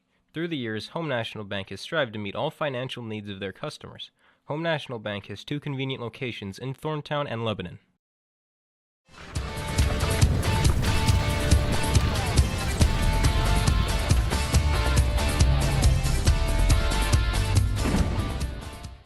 The Jamestown Lions Club is a proud sponsor of WBTV Sports and the entire Western Boone community. Contact President John Waymeyer at 765-481-7917 for more information on how you can help support the mission of the Jamestown Lions Club. The Jamestown Lions Club, a great place to call home. The McDonald Realty Group is a proud sponsor of WBTV Sports. Give Matt and the rest of his Talk to Tucker team a call for all your real estate needs. Proudly serving all of Central Indiana with offices in Zionsville. Go with the experienced team.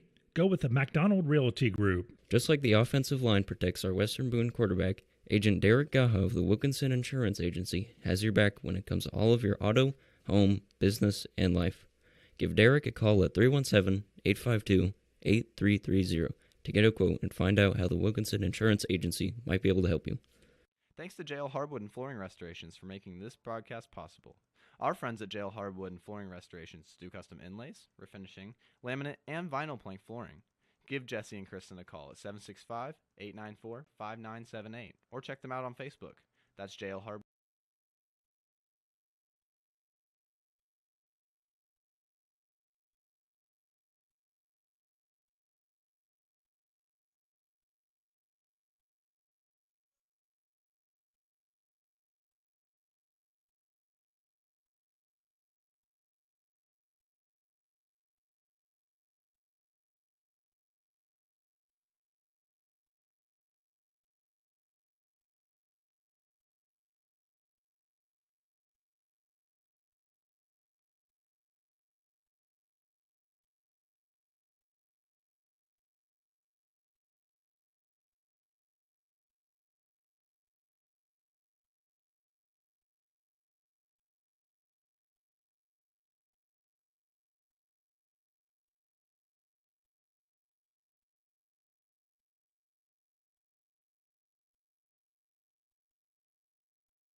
And we welcome you back to Western Boone High School, home of the Western Boone Stars. The home team down 21-7 to the visiting Lebanon Tigers as we are here at halftime. Riley Woodall, Blake Marth here with you on the call on WBTV Sports. Last regular season game for both of these teams. And Blake, you know, much like the Southmont game, this Lebanon offense is looking unstoppable right now.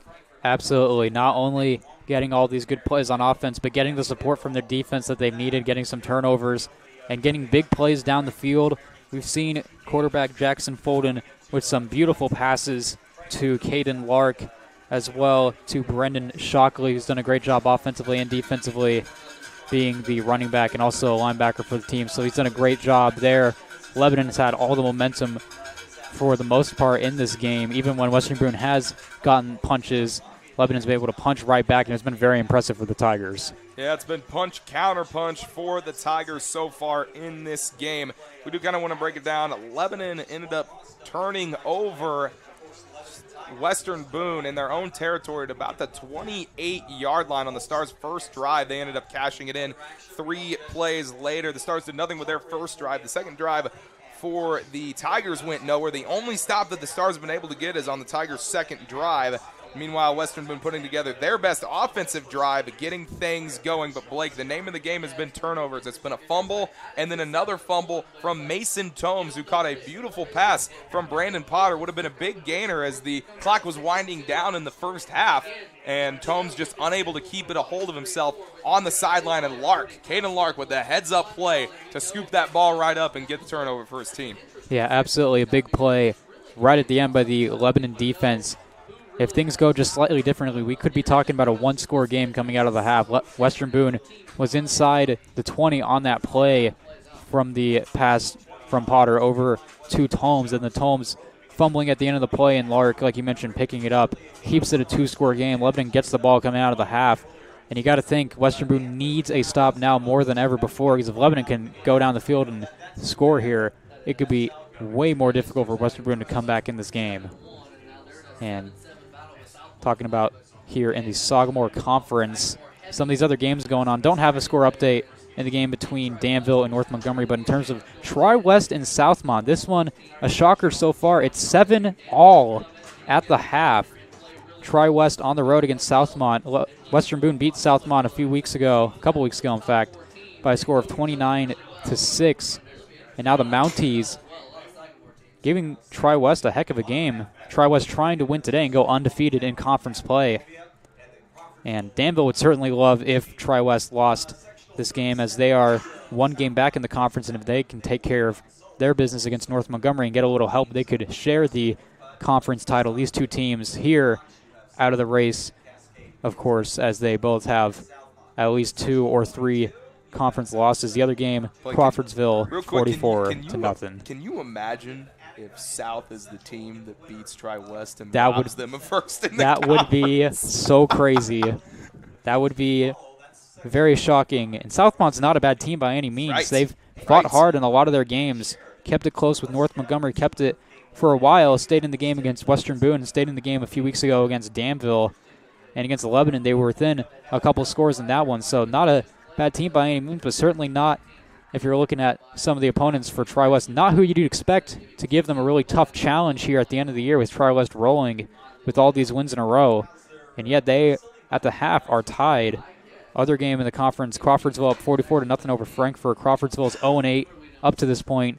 Looks like they're going to get their first win of the season unless there's a miracle, which 44 points at the half, that's might be a miracle too much to overcome. That might be the greatest comeback of all time, Blake. We'll just rest our case there. Yeah, I think we would be safe to put that one down for now. So don't really need to think about that one. I will say I did get an update from one of the lovely people that just happens to be my mom. So shout out to my mom for this one. She gave me a little bit of a score update on the North Danville game that we're not able to get score updates on this one. North 20, Danville 15, I assume at the half. We don't really know what time specifically that game's going on. Again, as Blake mentioned, the only game that's not posting updates so far up at this point. But, a lot of close conference matchups, with the exception of the Crawfordsville-Frankfort game. A lot of close conference matchups in the regular season, Blake. Yeah, especially with Danville trying to get the help that they would need from Southmont to stay in the conference race to try and tie the conference with Tri-West. If North Montgomery can get the win, though, they'd knock them away. I believe they would be second place in the conference. It'd be a huge win for them. They've had a very good year so far. They've done a good job. They, of course, beat Western Boone a few weeks ago and also beat Southmont earlier this season. Only conference losses to Tri-West a couple weeks ago and to Lebanon. So they've had a solid season. If they could beat Danville, it would be a huge one for them going into the postseason as they will take on the Stars next week. Western Boone received the ball first, so it is Lebanon that will get the ball to start this second half of action. Philip Talbot descended away. The rain has come back, folks, and there is a ominous mist over the field of Western Boone, painting the gridiron and the battlefield that these two teams are taking on. We got 24 minutes of football left. And it's a low squibber line through. The ball is loose on the ground, still on the ground, and finally recovered by the Lebanon return team at their own 34-yard line. Man, pretty solid kick there from Philip Talbot. You got to think maybe there was some trickery coming out of the half, and with how slippery the ball can get now with the rain coming down, Blake, not a bad idea if you're Justin Pelley and company. Yeah, absolutely. Not sure 100% that was designed to be onside or just what we saw pumping into some of the Tigers there. They're able to bring it in, and somewhat solid field position for them, but Western Boone trying to get something going there, and kind of worked on that play. Jackson Folden gives way to Shockley, who's been impressive all evening. His first carry goes forward for a gain of 1. Nice job by that Western Boone, defensive line to him and Shockley, who's been very impressive on the evening so far. He had a big 24-yard run and a big 27-yard run that went for a touchdown earlier on in this game. That time he picks up 1. And a good job by Western Boone to stop the run there on first down. It's been third down that they've had most of their struggles in this game, getting third down stops, and it was the big problem they've had at a couple points in this season is third down. They've been a lot less productive defensively, but a good stop on first down to get them to second and long. Head coach Jeff Smock has said that his offense has been able to stay on the field. Shockley gets it running left. Burst of speed past the 45, close to the 50-yard line. And another first down for this Lebanon offense. They continue to impress and are looking unstoppable. Very reminiscent, uncannily, of the game against Southmont a week ago. A good run there by Shockley once again. Able to just carry a couple tacklers all the way near midfield at their own 48. So Lebanon once again moving it downfield, doing it on the ground, not needing the pass game yet, and it could be huge for them if they can continue to do that on this drive. 13 yards for Shockley. Going to be seeing a lot of run plays most likely as the rain continues to pour. Shockley bouncing left side. Ball is loose. I think he was able to get it back himself and had the wherewithal to continue running. Multitasking at its finest, folks. Shockley goes for 6. Yeah, I saw it right there, able to bring that one back in and continue running there. Good play by Shockley. You see the ball very much wet here in the rain. Difficult to hold on to. You saw it with Shockley there. Tigers fortunate not to lose that one. They get it to second down and 4. Last year, Lebanon, one of the worst teams in terms of the ground game, only 962 yards on the ground, 5th in the Sagamore Conference. They've definitely bumped that up this year. Shockley in the backfield, able to shake Bruins. Wow. Bruins had Shockley dead to rights in the backfield. Shockley able to give him a little stiff arm and get forward for a minor gain of 1 to set up a 3rd and 3. Impressive there by Shockley. Normally when you're alone with Cannon Bruins in the backfield, good things are not going to happen to you, but in that case, Shockley getting away, even just getting 1 yard better than what could have happened there for the Tigers. But third down for Western Boone, a huge one here, trying to give their offense a chance to get back into this game. 3rd down and 3. There was ever a time where the Stars defense needed to step up big. It was here now. 3rd and 3 at their own 45-yard line. Lebanon has the ball. 9:57 to play in the 3rd quarter. Folden outside, it's Lark. Got some room. 1st down and more down the sideline and hammered out of bounds by Fortner. But not after he gets all the way to the 45-yard line. Give him a pickup of about 12. Yeah, good play design here by the Tigers just to get it outside, get it over to your guy, Trey Reese, number 3. Get him some speed, get him some open field. He's going to make it work, and he gets a first down all the way down to the Stars' 35-yard line.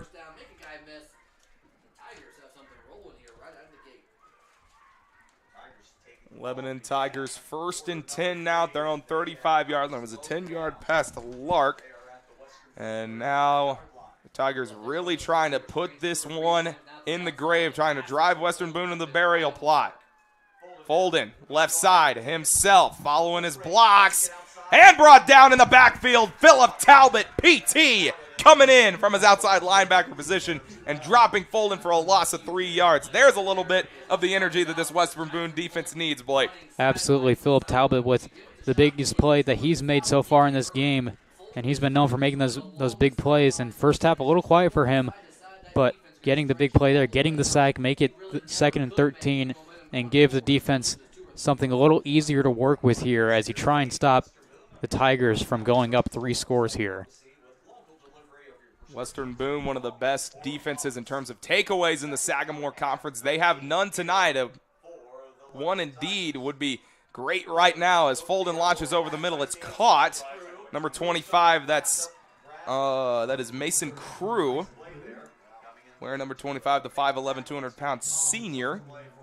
Nice little pickup there on the play. They gain 8, and it's going to be a 3rd and 5. Good gain there by Mason Crew on the play. Gets it to 3rd and 5, and another huge 3rd down for Western Boone. It's been 3rd downs they've struggled the most. Can they get one here? 3rd down and 5 at the Western Boone 30-yard line. Lebanon trying to convert and keep this drive alive. Folden in the gun. Gives way to Shockley. Breaks a tackle. Still on his feet. Trying to go forward. Man, what heart, what guts from the young junior. Did he get there? No, he's going to be a yard short. Almost able to break away there. Great run by Shockley. Not able to get the first, and you definitely would expect the Tigers here to go for it. Don't feel like you're quite in range for a field goal, and especially with these conditions, a field goal might not even be an option anymore. So fourth down and 1 short yardage has been a huge problem for Western Boone. If they can get the stop here, that'd be absolutely massive for their chances to try and win this game. 4th down and 1, Lebanon driving on the 26-yard line of Western Boone. It's a split back formation. Folden goes under center. Did he get there? On the second effort, it looks like he did. Wow. Stood up after the first effort by the defensive front of the Stars, but man, that second effort by Folden, able to reach that ball over the line to gain and get the first down. Give him a couple. Yeah, absolutely. Did not quite look like he had it at first, but able to fall forward and get that extra yard. Exactly what Western Boone did not need to see on defense. They had it for a second there, and the Lebanon offense with Folden getting that first down and extend the drive, critical here, especially we're just about 7 minutes in the 3rd quarter, almost 5 minutes already gone off the clock. Jackson Folden, 221 yards and 5 touchdowns on the ground. A mishap on the handoff. Bruins in the backfield and slinging down Jackson Folden. How do you like me now, says Cannon Bruins. Has a little bit of something else to say to Folden as well. There was a flag that came in on the play. Be interested to see where this goes, and it is going to be holding called on the Lebanon Tigers. See if Justin Pelly accepts it or takes the tackle for loss. I'd be shocked if they accept this one. See officially. Yeah, they're going to decline it. Decline the penalty. Makes it 2nd down and long. Makes sense to decline that one for Western Boone. A big play by Burns. He said the mishap on the snap there. And bit of a mistake there by Lebanon when they're driving. Definitely not what they were looking to see. And Bruin just able to take advantage and make his first huge play of the game. It was a loss of 6 yards on the play from Cannon Bruins. My goodness. We want to talk about a guy that's really devoted his life to the game of football. Blake, he's led the team in tackles for 2 years. He's been the team leader in tackles for loss, sacks, and hurries, and quarterback pressures for all 3 years that he has been a starter. He leads the team in tackles for loss and tackles right now this year with 20 and 90, respectively. Folden over the middle. Did Lark made that catch? And they're going to say he did. Wow, what a catch by Caden Lark. The Western Boone fans wanting an incomplete pass call. They thought they saw it bounce, but nonetheless, the officials are going to say Lark caught it. Great little chunk play there for the Tigers, and now they're going to be looking at a 3rd and 8. Yeah, and it was certainly close there on the play. A low throw and able to make the catch. Big one right there, but still a 3rd down and 8, only going to get 9 of the yards back. Western Boone on 3rd down and long. Got to get this stop right here. Western Boone, or rather Caden Lark, 4 receptions, 23 yards, and 2 touchdowns. Last year when these two played, he's well over 100 and a tutty tonight. Folden, gonna loft it to the end zone, incomplete. Double covered as he was looking for Caden Lark. No flag on the play, and the result is a 4th down. Now, Blake, in this situation, what do you do if you're Jeff Smock and company? Very tough decision right here. I feel like at this point, not enough room to punt, probably too far to kick a field goal. I feel like you got to go for this one here. And if you can get the first down, obviously it's great, and it's not that huge of a loss if you give it up on downs, because Western Boone's still going to be deep in their own territory with this rain coming down and not much time left in this game, still only about 18 minutes. Not the biggest gamble for Lebanon. Biggest play of the game right here, 4th and 8 at the Western Boone 22. Folden looking, sideline, incomplete. He was looking for Caden Lark on the play. Lark tried to make a spectacular catch, went in and out of his hands, and the Tigers turn it over on downs. Exactly what this Western Boone squad needed, and now a chance for the Stars to try and come back in this one, Blake. Absolutely critical play there for Western Boone, just a little bit out of the reach. And Folden has been on the money with a lot of these passes. That one just a little bit wide, and Lark was unable to make the catch, and because of it, Western Boone going to get the ball back. Still not a ton of time left. They did a good job. They took more than 6 minutes off the clock, a quarter of the time left in this game, but Western Boone going to get a chance down 2 scores to try and come back. 1st and 10, they hand it off. Smith up the middle, and he's able to fight his way across the 25, get down to the 26-yard line. This downpour right now is absolutely torrential right now. A lot of the student section not heeding the advice of the weather people and not bringing umbrellas. They do have a little bit of raincoats, but not much more as everybody starts to bundle up. Most of the bleachers are covered by the umbrellas.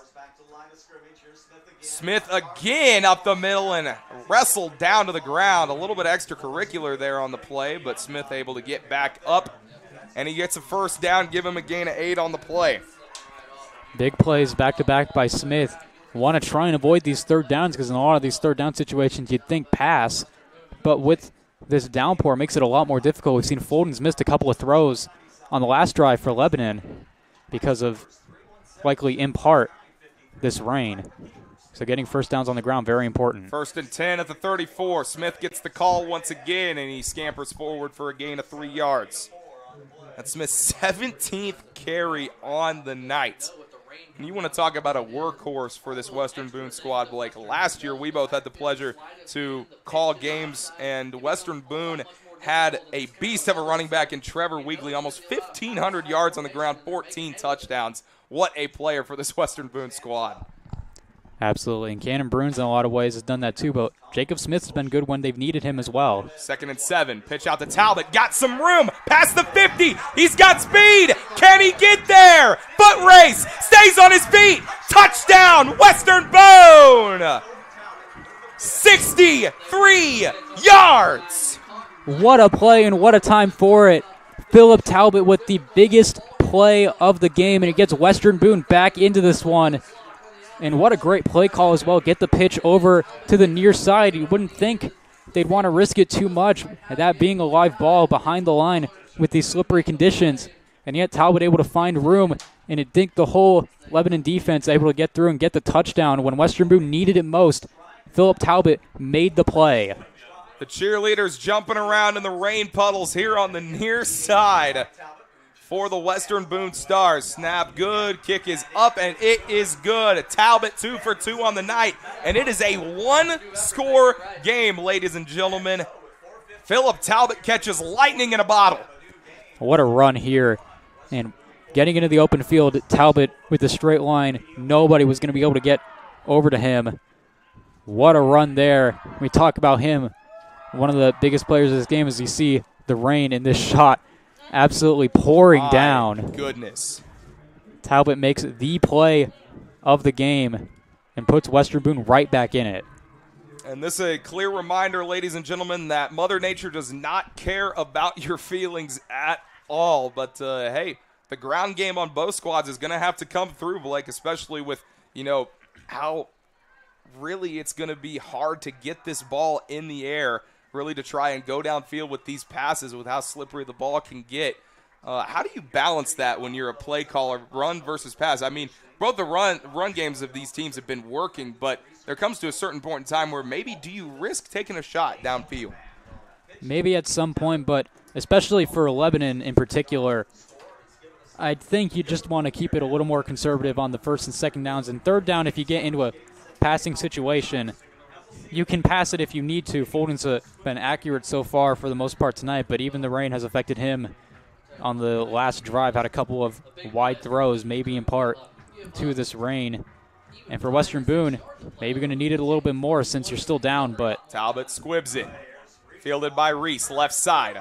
Following his blocks. Down the sideline, flag on the play, and it's going to be coming back again. The penalties adding up for both of these squads, Blake. Yeah, another big one. That's assuming it goes against the Tigers right here. You think we'll wait for the official call, and it is a hold on the Tigers, and that's really going to hurt them once again. These returns, we've seen a lot of penalties on the Western Boone side so far this year on returns like that, them and the opponents they play against. And Lebanon, another example of a Western Boone opponent getting a big penalty on a special teams play. Instead of getting the ball near their own 40, they're going to get it back inside their own 30 instead.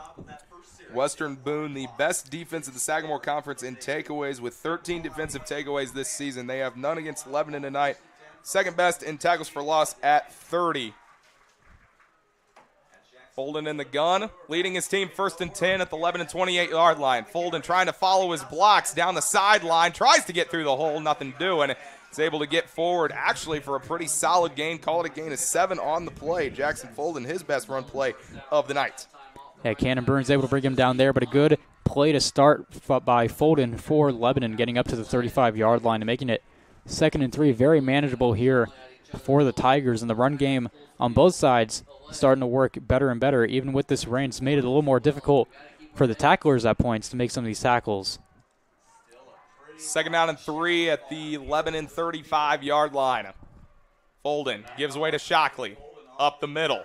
Shockley close to the 40-yard line. They're going to mark him down at the 39. It is going to move the sticks.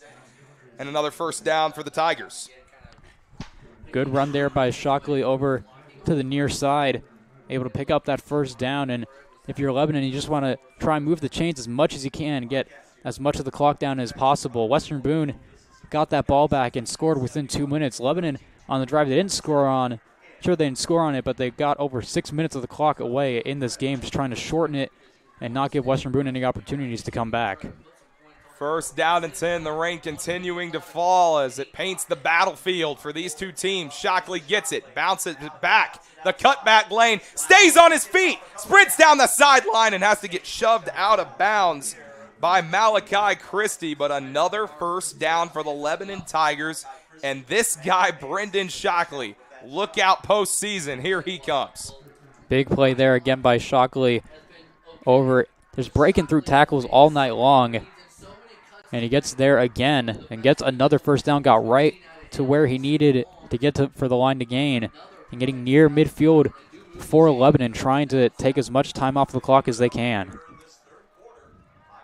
Western Boone, again, a very disciplined defense, able to get a lot of tackles. Wild snap. Folden just has to jump on it. Rather, Shockley, ball still loose.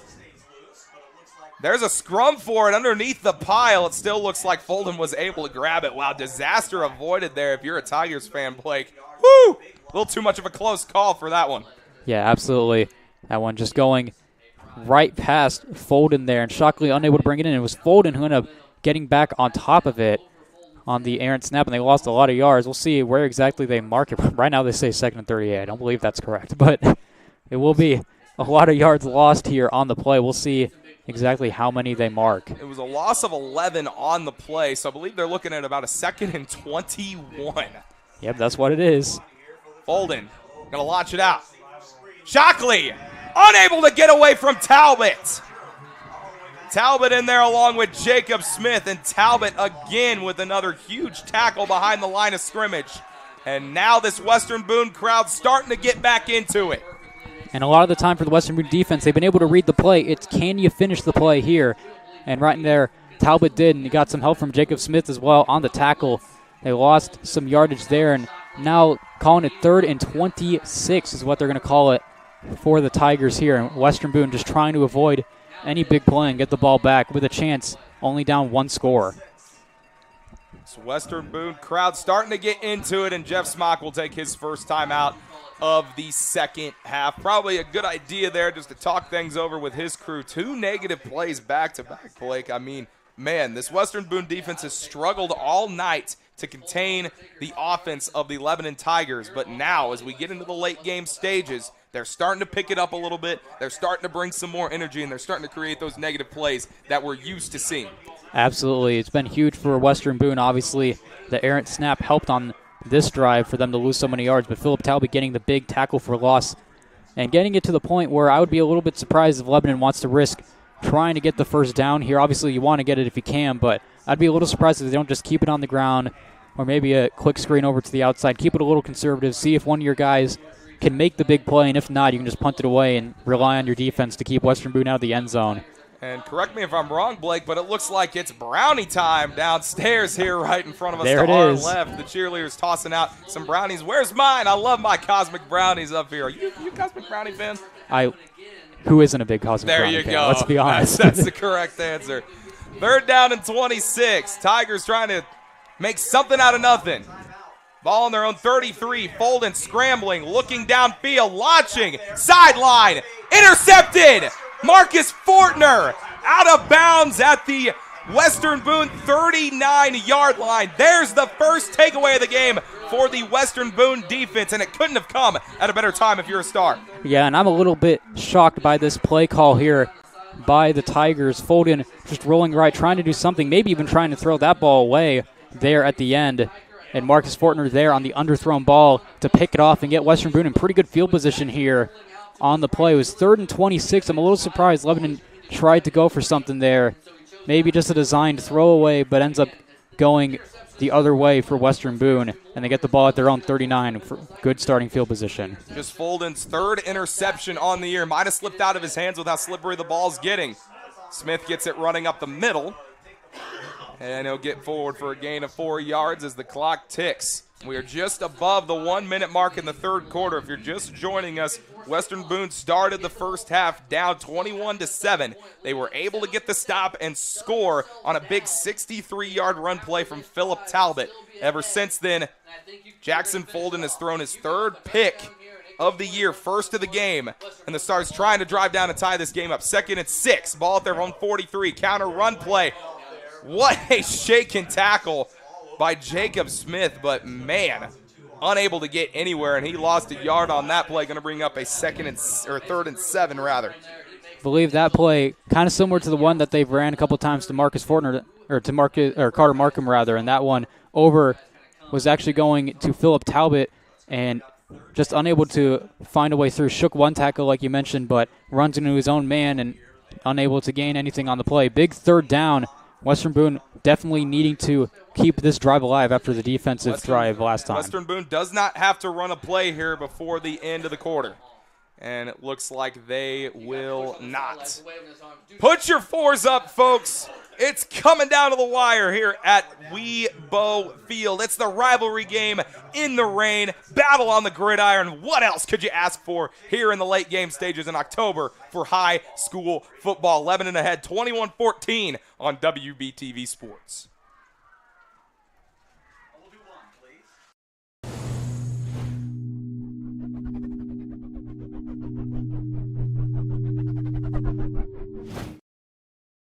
Whitaker Glass and Mirror, located across from the Lebanon Municipal Building, has been serving the Boone County area for nearly 15 years.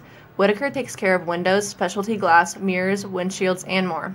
Contact Troy and Janie at 765-482-1500 or online at www.whitglass.com.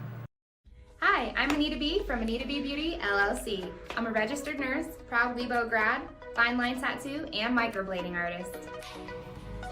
I offer 3-inch fine line tattoos starting at $100. Popular designs include birth flowers, loved one's handwriting, and custom design work. Additionally, I offer eyebrow microblading. We are located across from the Lebanon Library at the Glow House, where my business partner, Alita Jackson, offers teeth whitening and spray tans. And don't forget to mention this ad to get $5 off your next service. Go Stars! Hello, I'm linebacker Kanan Bruins, out to thank Western Boone Youth Football for sponsoring WBTV Sports. Western Boone Youth Football building tomorrow's state champions. Welcome back to Weibo Field. A pitch outside to Mason Tomes, who's had a bit of a rough night. Very close to the line of gain. It was a 3rd down and 7.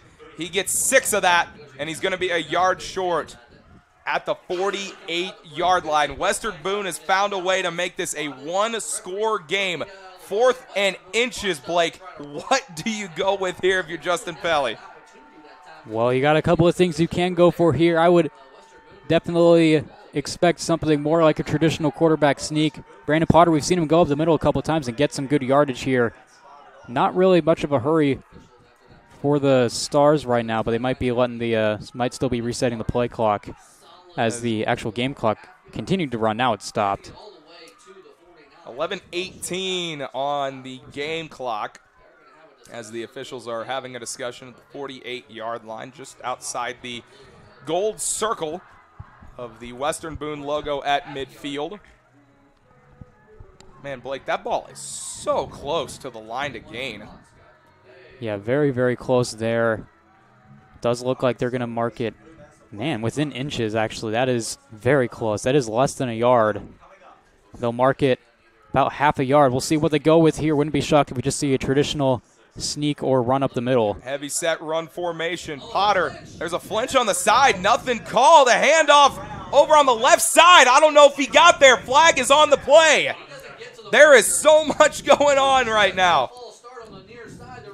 We'll see what they end up calling. The receiver out wide flinched. There was no flag called. There's a face mask on the play. There's a face mask penalty called against the Lebanon defense. Are you kidding me? I do not know how the Western Boone wide receiver to the short side of the field got away with that flinch with the official standing right in front of him. But nonetheless, that penalty moves the chains for the Stars. Yeah, no doubt. Some good fortune for Western Boone not having that false start called and then getting the face mask. I'm not so sure that they would have gotten it on that play. It was very close. Might have barely gotten it on the first down. Might have been a little bit short, but the face mask penalty kind of, along with the false start not being called, kind of saves Western Boone, gets them a ton of yards inside to the Lebanon 35. One of the most crucial calls of this game. 1st and 10 at the Tiger 35-yard line. Western Boone trying to tie it up. They hand it off Smith, running right side, and he's slung down after a gain of 3. Western Boone not at all abandoning the run game. Definitely shouldn't at this point. It's been working, and especially in these conditions, going to be very difficult to pass for the rest of this game. So keep it on the ground and get a good chunk of yards on a lot of these carries by Jacob Smith. The rain has not let up here at Weibo Field, folks. It is still hammering down. 2nd down and 7. And that's going to be that's gonna okay, be yeah, a that false one. start. I mean, man, both of the wings went in motion, and it was Talbot and Tomes that both got caught just kind of staring at each other very awkwardly, Blake. It's one of those unfortunate moments that you have to deal with as an offensive player. Yeah, I saw that one for sure. And for a split second, I thought they were going to let the play go, and would have been very, very shocked, but they do end up calling it was the right call. And having a discussion here. It should be a pre-snap flag, but they're talking to the sideline here. Going to call it a legal shift. Legal shift called on the Western Boone Stars. So it was Tomes and Talbot that got caught just playing looky at each other. Thought for a second they were asking the Lebanon sideline if they wanted to accept the penalty or not, but it's a pre-snap penalty, so the play wouldn't count anyway. 2nd down and 12. Potter gives way to Smith again. It looks like Bruins now on the play. First time we've seen him at running back all night. First time Bruins has been in there. It's his first carry of the night. He took a huge hit, and he's slow to get up.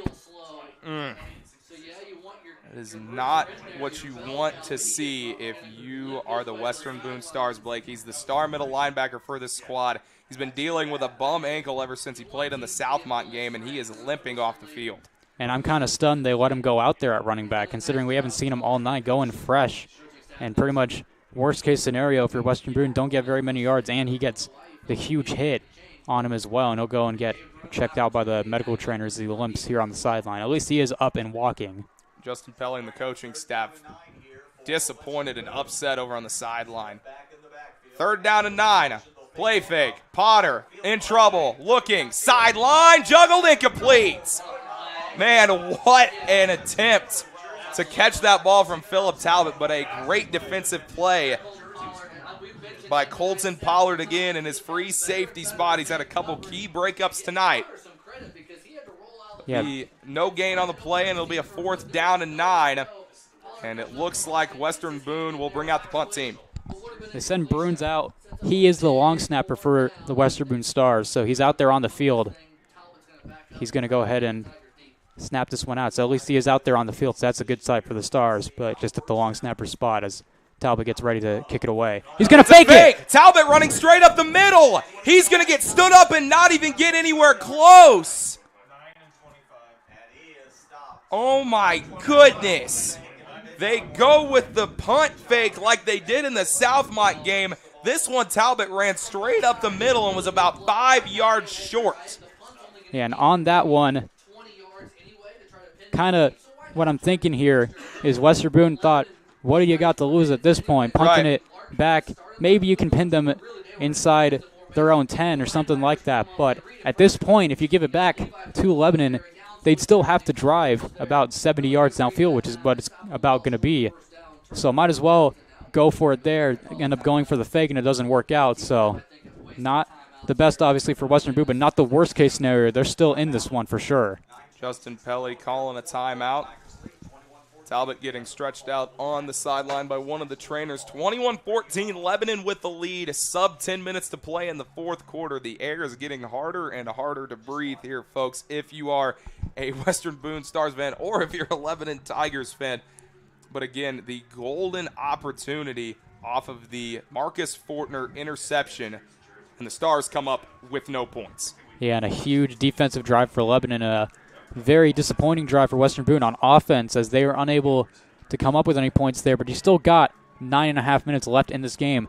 It's going to depend on the defense getting a stop and forcing Lebanon to give the ball back to Western Boone, but if they can get that stop, the Western Boone offense has had some good things going at points. All it would take is a little momentum, and the Stars could certainly get back into this one. It's the 7th meeting between Justin Pelly and Jeff Smock. Pelly leads the series 4-2. However, he has not won on his home turf against the Lebanon Tigers since the 2019-2020 season, needing his defense to come up big once again. And it was just a handoff, I guess, up the middle. It looks like Folden just kind of had to keep it with him. It was a gain of 1 on the play. And some of these snaps, Blake, these quarterbacks are kind of having to stay on their toes tonight. Yeah, absolutely. It's been difficult all night long, and it continues to be with these center and quarterback exchanges as there is a Star down on the field, and that's Talbot now for Western Boone. Phillip Talbot, who was getting stretched out on the sideline, kind of working out his legs again. He's walking off under his own power. That's good to see. I believe I saw Luke Adkins go out there pretty quick. He's been pretty solid for the Stars when they've needed him throughout the season. He had a couple of good plays last week against Danville, but definitely a tough moment for the Stars as you saw Bruins have to limp over a second ago, and now Phillip Talbot, 2 of your top players, 2 of your team captains. 2nd down and 9 for Lebanon. Driving at their own 32, a handoff, Shockley down the sideline, blazing speed. There it is on display. Front flips over defender. That's Dylan Sheets. Past midfield and into Western Boone territory at the 49-yard line. And there's the advantage of having a little bit of confusion before the snap on defense by Western Boone, and having some of your guys out there or not out there like Talbot. And a good run by Shockley to get to the near side and get past midfield. And Lebanon trying their best to just put this one away if they can. And if Lebanon ends up going on a big drive here to try and put the game away, that's a play that we could be talking about. Shockley's 3rd run play that's gone for 20 yards or more. His 5th play that's gone for 10 yards or more. 1st down and 10 at the Western Boone 49-yard line. Shockley once again, and not much doing this time. Call it a gain of 2 on the play, and it'll bring up 2nd and 8. And if you're Western Boone, you're certainly thinking, if you can get in there, try and punch out the ball if possible. It would be big if Western Boone get a takeaway on this drive and not just have to force the punt, because the offense for Western Boone has operated much better on shorter fields this year. So if they do stop Lebanon, but they end up punting the ball away, it could be still pretty difficult for their offense to go down the field. Time becoming more and more of a factor. 2nd down and 8. Folden loses it on the handoff, able to keep it with him. Ball still loose on the ground, and the officials are going to say Folden is down. Wow. Yeah, and I did think from first glance that Folden was down. I believe they did get that one right, and some of the crowd here doesn't like it. It was close, and I can understand frustration, but I do believe Folden got on it. But it could have been a huge disaster for the Tigers. Instead, it's still third and 8 for Lebanon. See if they try and go for a pass here to try and convert it, if they just keep it on the ground and give Western Boone a chance. The defense with an opportunity here to capitalize on that mistake. Lebanon's offense has proven that if you give them a chance and let them stay on these drives, they've been able to hurt people. 3rd down and 8 at the Western Boone 47-yard line. High snap! Folden just has to try and corral it way back at his own 30-yard line. Absolute disaster for the Lebanon Tigers. And by no really doing of the Western Boone defense, just a couple of bad snaps in a row for the Tigers, and Lebanon's going to have to punt again. Yeah, huge mistake there from the Tigers. End up losing so many yards here. Gonna see where that one is even from. It's from, would have been to gain from the Western Boone 39. They're all the way back at their own 38 now. So that's 20. I believe they're marking as 28 on the board over there. Low snap here. Unable to corral it. Trying to get it away, and wow, just gets it away. Great heads-up play by Caden Lark. And how about that?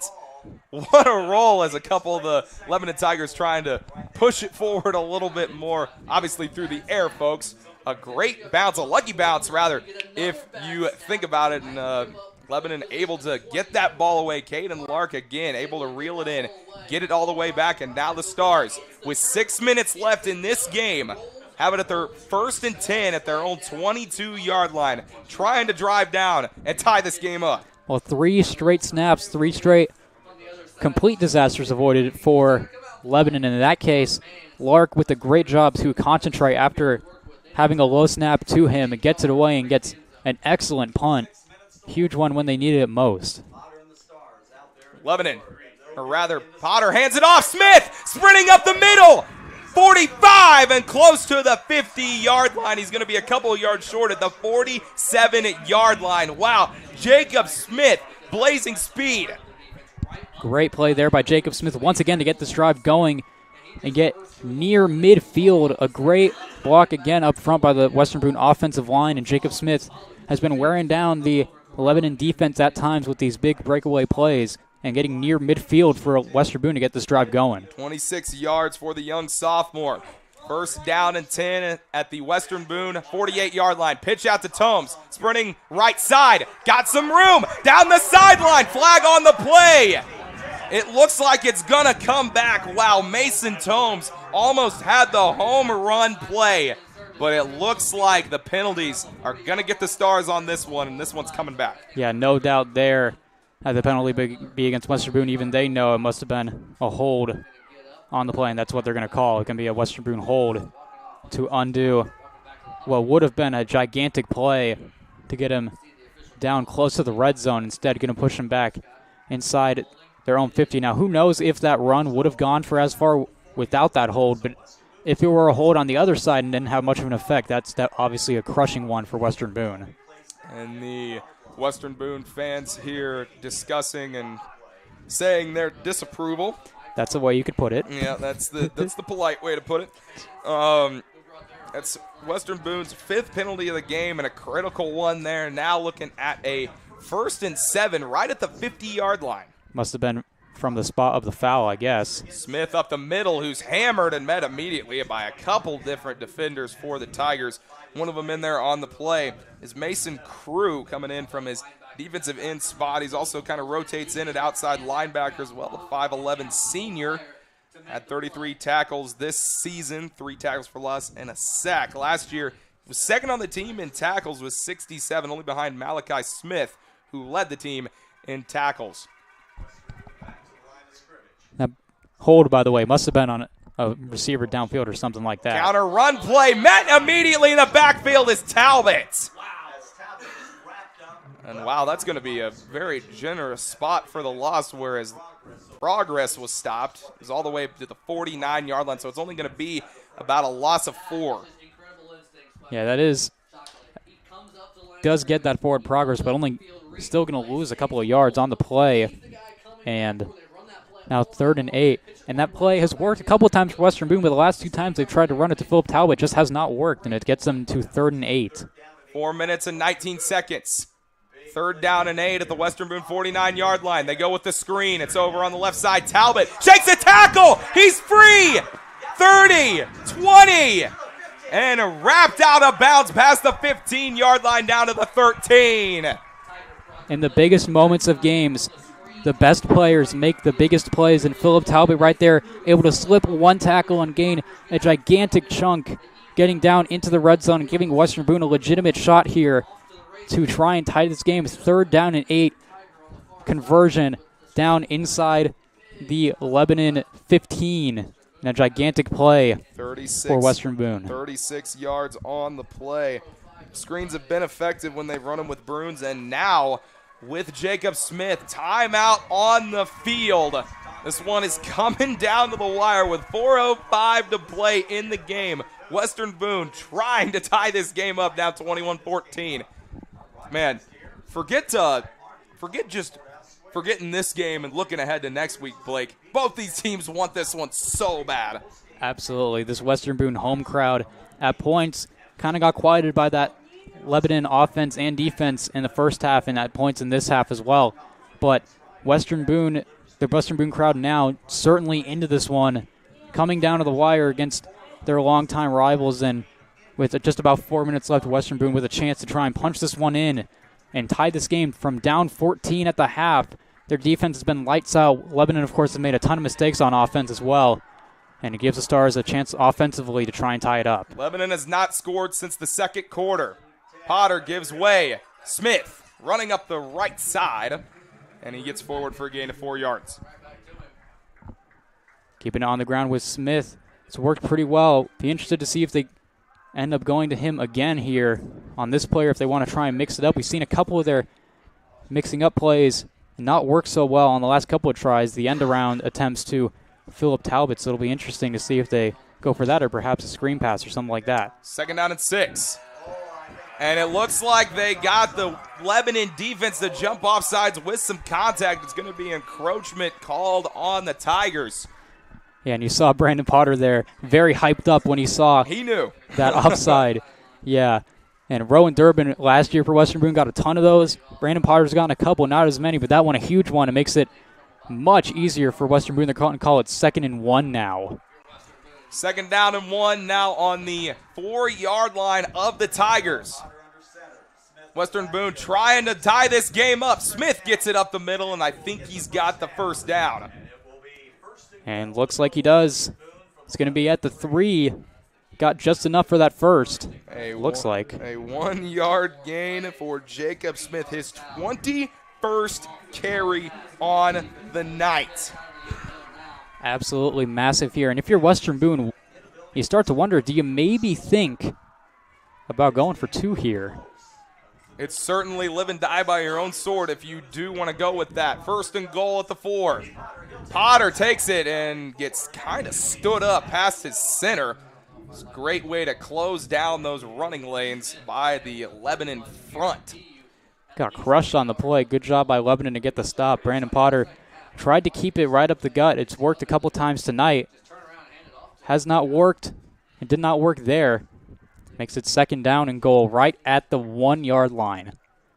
Potter got a gain of 2 on that play. 2nd and goal from the 1. The Western Boone Stars can taste it. The fans can feel it. Stars trying to knot this game back up at 21. Potter pitches it out. Talbot reaching. Did he get in?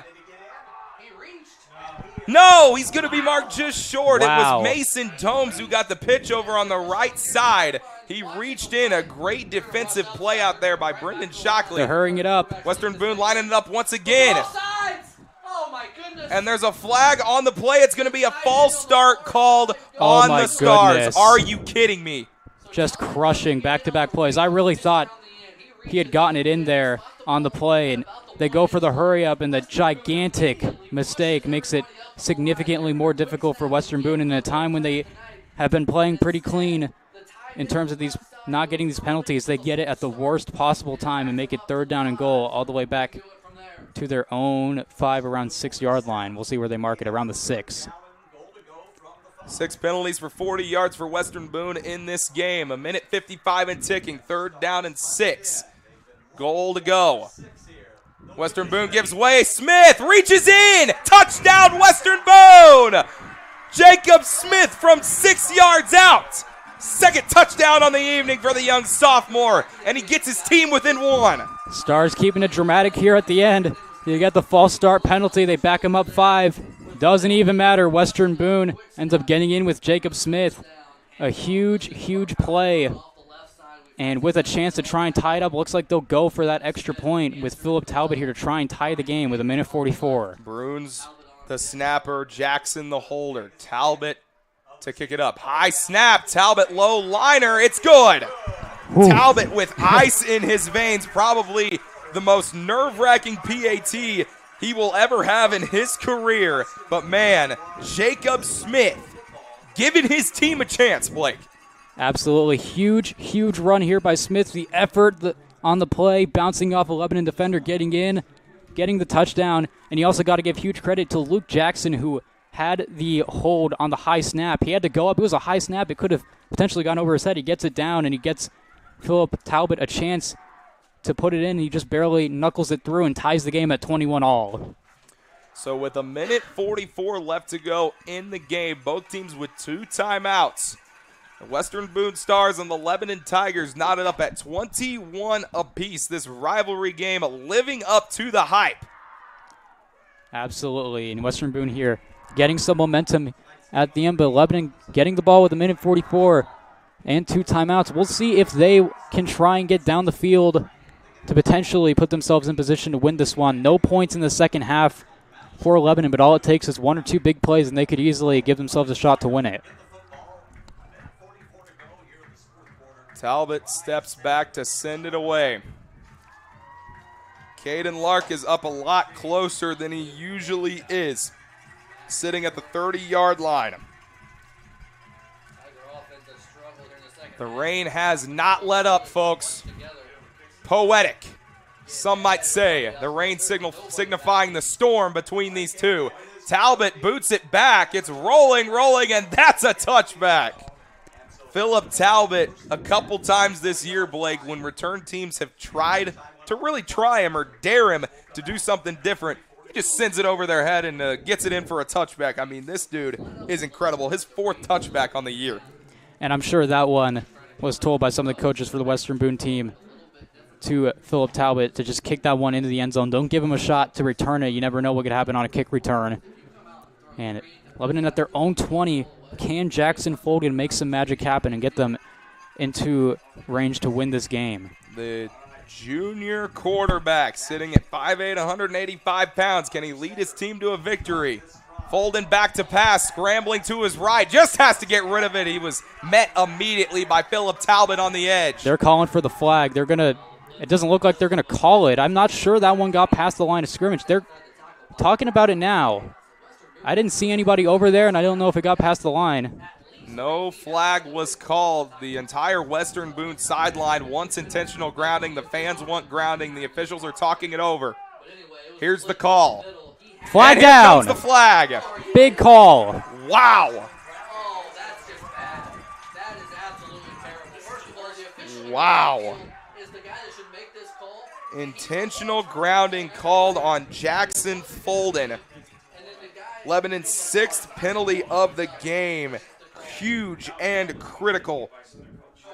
60 yards of penalties in this game. And this is a team that only had 3 penalties for 20 yards against Southmont a week ago. Not only do they lose the yardage, Blake, they lose a down. And now they're backed up to their own 5-yard line. Yeah, and I know there is some discussion if he got out of the pocket. That's the other element of this.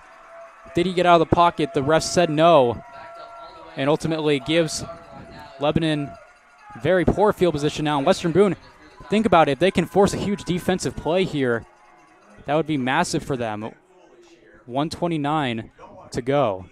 2nd down and 25. Ball on the 5-yard line of the Lebanon Tigers. Yeah, 15-yard penalty, absolutely critical here. Still, there's something going on. There is a discussion. Now they place the ball at last. Now the play clock starts to run. They reset the clock up to 1:38. Folden gives way. Shockley sprinting left side. Tries to get away, unable to. He's able to get some of the yardage back. Gains 5 yards on the play. But now the Tigers looking at a 3rd down and 20. And of all the people to make that play, no shock there. It was Cannon Bruins who made the tackle for Western Boone at an absolutely critical time. 3rd down and 20, and Western Boone took a timeout. 3rd down and an acre facing the Tigers. With 1:31 to play, Justin Pelly calls his 2nd time out. And it makes sense here to stop the clock here. 1:31. They got one more timeout. If they can get a quick stop, they can maybe get it back. No timeouts, but about a minute and 20-ish, maybe change on the clock, and see if maybe your offense can go down and try and win this one. Both of these teams know what is at stake. Both of these teams do not want to sit out of this game. They want to give it their all. Justin Pelly and Jeff Smock both told me that they're chomping at the bit. Here we go. 3rd down and 19. Ball on the Lebanon 11-yard line. Can Jackson, Folden, and company pull a miracle and pull a cat out of the bag? Big play for the Western Boone defense and obviously for Lebanon's offense. They go bunch formation, quad formation. It's Lark that catches it, sprinting down the sideline. Got room! Oh, there my he goes! goodness! 50, 30, 20, 10. He's gone! Hold on a minute. I don't see a flag, but some of the Western Boone defenders. Some of the Western Boone defenders are calling for a flag. They're all going back like there is one. It would have been a 79-yard touchdown pass to Caden Lark. They're talking about it. The officials are talking it over. There's no flag on the play. I don't see where it is. They're going to call holding on the Lebanon offense. Holy cow. Are you kidding me? I do see the flag now. It must have been down there. It must have been blocked from our view. It was on the near side. Don't know when that one was thrown. Must have been early in the play because the Stars defense tried to track him down for a second, and most of them I saw, including Carter Markham and Cannon Bruin, just kind of immediately pointed back over the other way for not getting the play. Would have been one of the most miraculous, crazy plays I've ever seen in my life. Yeah. It goes back after the penalty. It must be called at the spot. It'll be 10 yards, so they end up actually getting some yards. Yeah, so now they're going to be looking at about a 3rd and 15, 3rd and 16, it looks like. No shocker there, Blake. They go to their playmaker and Caden Lark out of the quad set.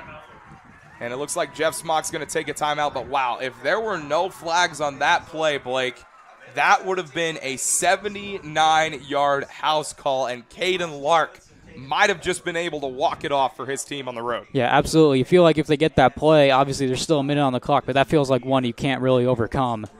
A play so massive with such a huge chance to get a stop. It would have been a game ender, it feels like, for the Tigers, but instead the hold brings it back. Who knows, like we've said on some of these other holds, who knows if he would have gone all the way down the field anyway if it weren't for that hold. Might not have even gotten a first down.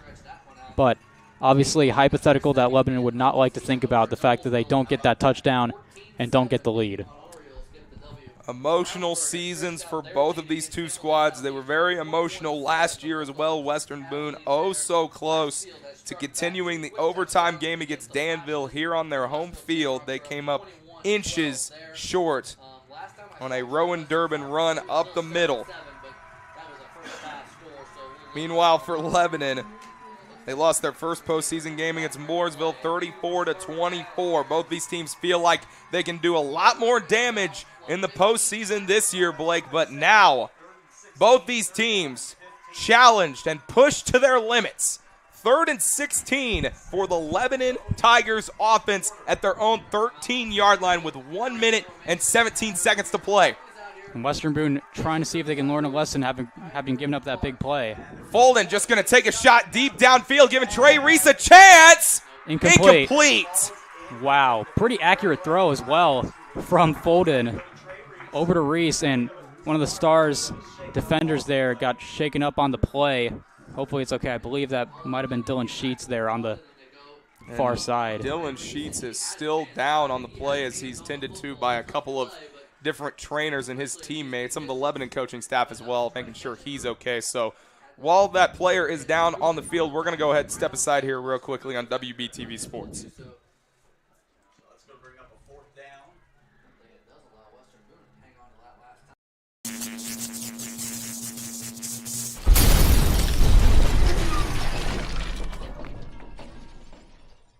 The Lebanon Martial Arts Academy is committed to helping you meet your long and short-term goals in martial arts. Ready to take the next step? Then come join us for a free no-obligation beginners class at 5:40 p.m. either on a Monday, Tuesday, or Thursday. That's the Lebanon Martial Arts Academy located on North Lebanon Street, or give them a call at 765-335-2080. Jay's Repair Service is a proud sponsor of WBTV Sports and Anything Western Boone. Jay's Repair Service is your one-stop shop for all of your car and truck needs. They even work on diesels and buses. Go see Jason and Tyler Latham at Jay's Repair Service in Thorntown, or you can give them a call at 765-336-9266. The podcast is brought to you in part by Collins Equipment. Located in Thorntown, Collins Equipment specializes in high-quality used tractors, trucks, and equipment. You can reach Chris Collins at 317-347-0074 or at collinseq@yahoo.com. You can visit their website at collinseq.com as well. Contact Collins Equipment.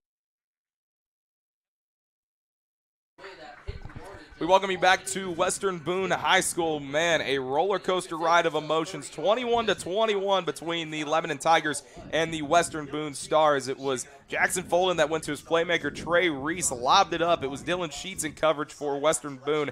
Reese kind of landed on him and kind of knocked the wind out of Sheets. He's walking off on his own power. It's good to see. He takes his helmet off and lets the rain trickle down and kind of cool off his head a little bit.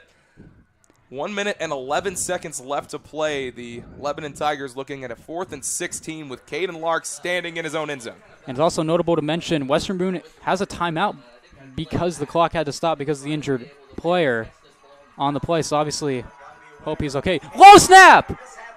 Muffed punt, and Lark able to get it away. The ball is rolling, but Western Boone is going to get the ball in Lebanon territory at the 37-yard line. There have been 2 separate occasions now where Lark has had to deal with a low snap, and the slippery ball costs him and unable to get a solid handle on it and get a solid boot on it as well. Absolutely, and a big play by Lark, even to get it away. I saw it for a second there. Would have been a huge play if the Stars had closed in, and Lark got it away just in time, but still they're going to have excellent field position. They have a timeout. They have a little under a minute left here, and the Stars with a chance to try and go down the field and win this one. First down and 10 to the 37. They pitch it out. Tomes tried to spin away from another tackler and then met by a plethora of Lebanon Tigers defenders, and he loses 3 yards on the play. Definitely not what Western Boone is looking for. It forced them also to use their final timeout here to discuss what to do here. I'm a little surprised they didn't just keep it with a traditional run up the middle. Jacob Smith's been doing an excellent job on a lot of these up the middle runs, getting a few yards on the play. I know they want to hit the big play to Tomes, but maybe a little too early for it, and it forces Western Boone to have to take their last time out. Now, Blake, in this situation, if you get into field goal range, do you risk giving your kicker, Philip Talbot, a chance with the rain, with the downpour, for a chance to win the game? Well, if you have not enough time to go into the end zone, I definitely think you give Philip Talbot a chance if you can get close enough. Obviously, we aren't 100% certain how far that needs to be, especially in this rain. But if you can get close enough, maybe inside the 20, maybe around the 15, I definitely think you give Philip Talbot a shot to try and win the game, but you got to be careful here, and you definitely don't want to do anything too risky and turn the ball over to Lebanon and give them a shot to go downfield with a timeout of their own. Both of these teams fighting tooth and nail, not giving an inch. 2nd and 13 at the Lebanon 40-yard line, 53.8 seconds to play in the game. Handoff to Smith up the middle, who's going to get forward, get those penalty yards back, only for a gain of 3. That's going to set up a 3rd and 10. Lebanon still has 1 timeout. Looks like they're not going to use it, and the Stars going to go with some tempo. 40 seconds and ticking. Potter under center. Hands it off. Smith up the middle, ankle tackled and ridden down. And Jeff Smock electing to not take his time out.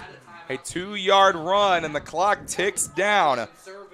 Are we going to get some bonus football, ladies and gentlemen?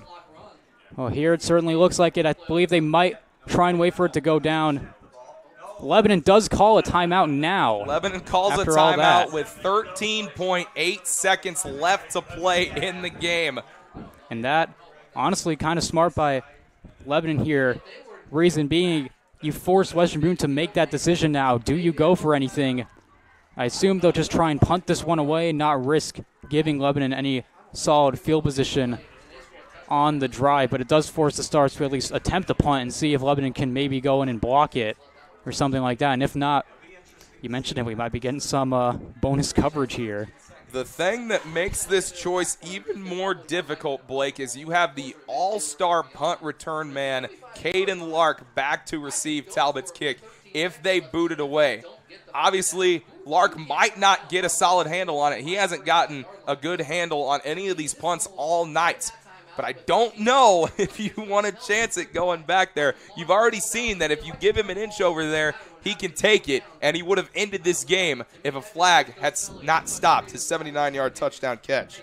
Absolutely. Would have put this one out of reach, and the fact that the Stars are alive in this one, a little bit fortunate because of that penalty on the play, but Western Boone, well, they do keep the offense out there. The offense is still out on the field for 4th and 8 at the 35-yard line. I wouldn't be surprised if they just turned and handed this one off. It's a fake handoff. Potter keeping it. Now he's gonna dump it off to Tome, sprinting down the sideline. Close. Man, he took a huge shot. The flag on the play. My God. They're gonna get Caden Lark for the late hit. Oh my Are you goodness. kidding me? Holy cow. Tomes was 2 yards short. They're talking about it now. And it was Caden Lark who got called for the late hit out of bounds. He came in and gave a shoulder to Mason Tomes. Oh, my goodness. And they're sticking with the penalty. A late hit out of bounds from Caden Lark, and he cannot believe it. Absolutely gigantic mistake there by Lark, and it gives Western Boone now a chance. They have 8 seconds left. And well, now they're talking. Now they're discussing it at the 30-yard line. Lebanon's pointing back the other way as if they've gotten the stop and they should be off the field. Well, maybe they're saying because it was after the play, but I believe if it's a personal foul like that, you tack it on. It should be. Yeah, well, maybe it is Lebanon ball. Because I know in other football levels it's added on and it gives a first. The Lebanon defense walking off the field as the officials talk with Justin Pelly.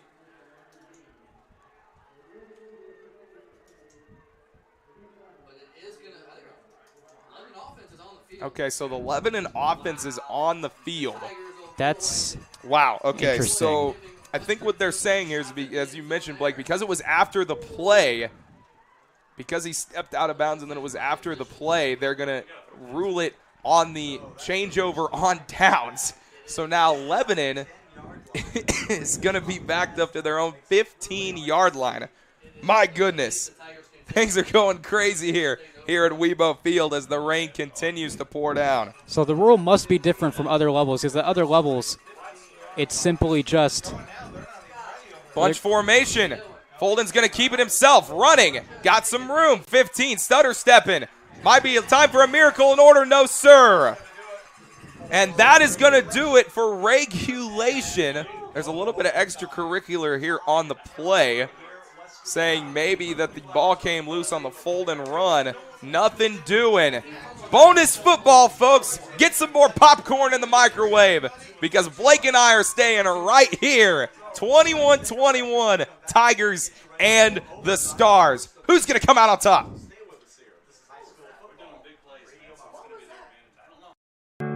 Want to know what I like best about playing basketball for my high school? I like it because it's a place where my friends get to see me play. I like it because I'm playing for someone besides myself. I'm playing for everybody in my school and every person in my community. Indiana high school sports.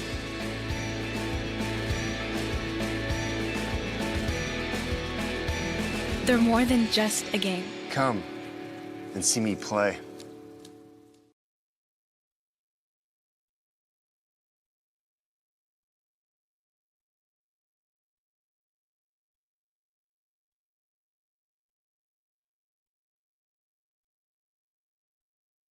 A licensed sports official is a great way to make a positive difference in the community and support the over 160,000 Indiana student athletes that participate across 22 IHSAA sports. Sports officiating allows you to stay connected to the game, become a role model for our young student athletes, earn extra money, and support the patrons and communities of our IHSAA member schools. To learn more about becoming a licensed IHSAA official, log on to ihsaa.org/officials today.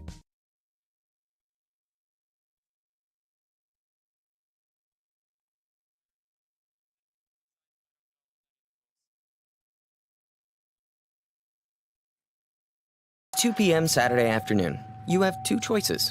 Option 1, take 2 nanoseconds to reach over and put on your seatbelt. Or option 2, decide it's too much work for a Saturday and don't put on your seatbelt. As the seatbelt alarm continues to sing the song of its people, you roll your eyes. You're just going down the block, you'll be fine. You take a turn to the left and that's when you see it. Just wear your seatbelt. It's an easy way to save your own life. The Indiana Criminal Justice Institute wants to remind you that choices matter. Click it to live it.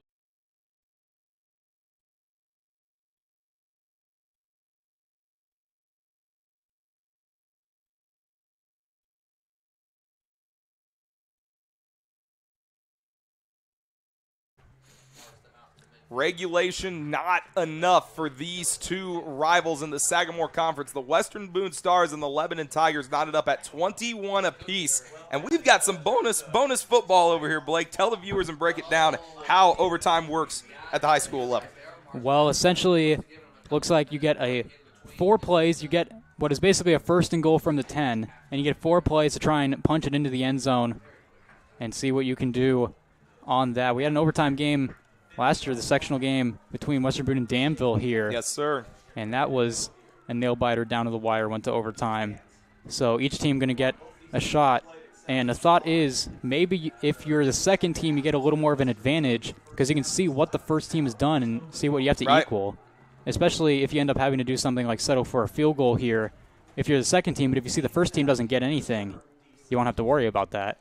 We saw last year in that Danville-Western Boone game, Blake, that Danville, when they got the possession first, they scored and went for 2, so there's that aspect of it too. How much do you risk to try and get that reward and go for 2 points to try and force the hand of the opponent? Absolutely, and that was a very gutsy call last year when we saw it by the Warriors when they went for 2. It made it so Western Boone could only tie the game and go to another overtime period. It was huge for Danville, and Western Boone ended up scoring a touchdown but not getting the 2, and it ended their season, as we remember. And just what do you do if you're either of these two teams? Very important game in the rivalry, very important going into the playoffs.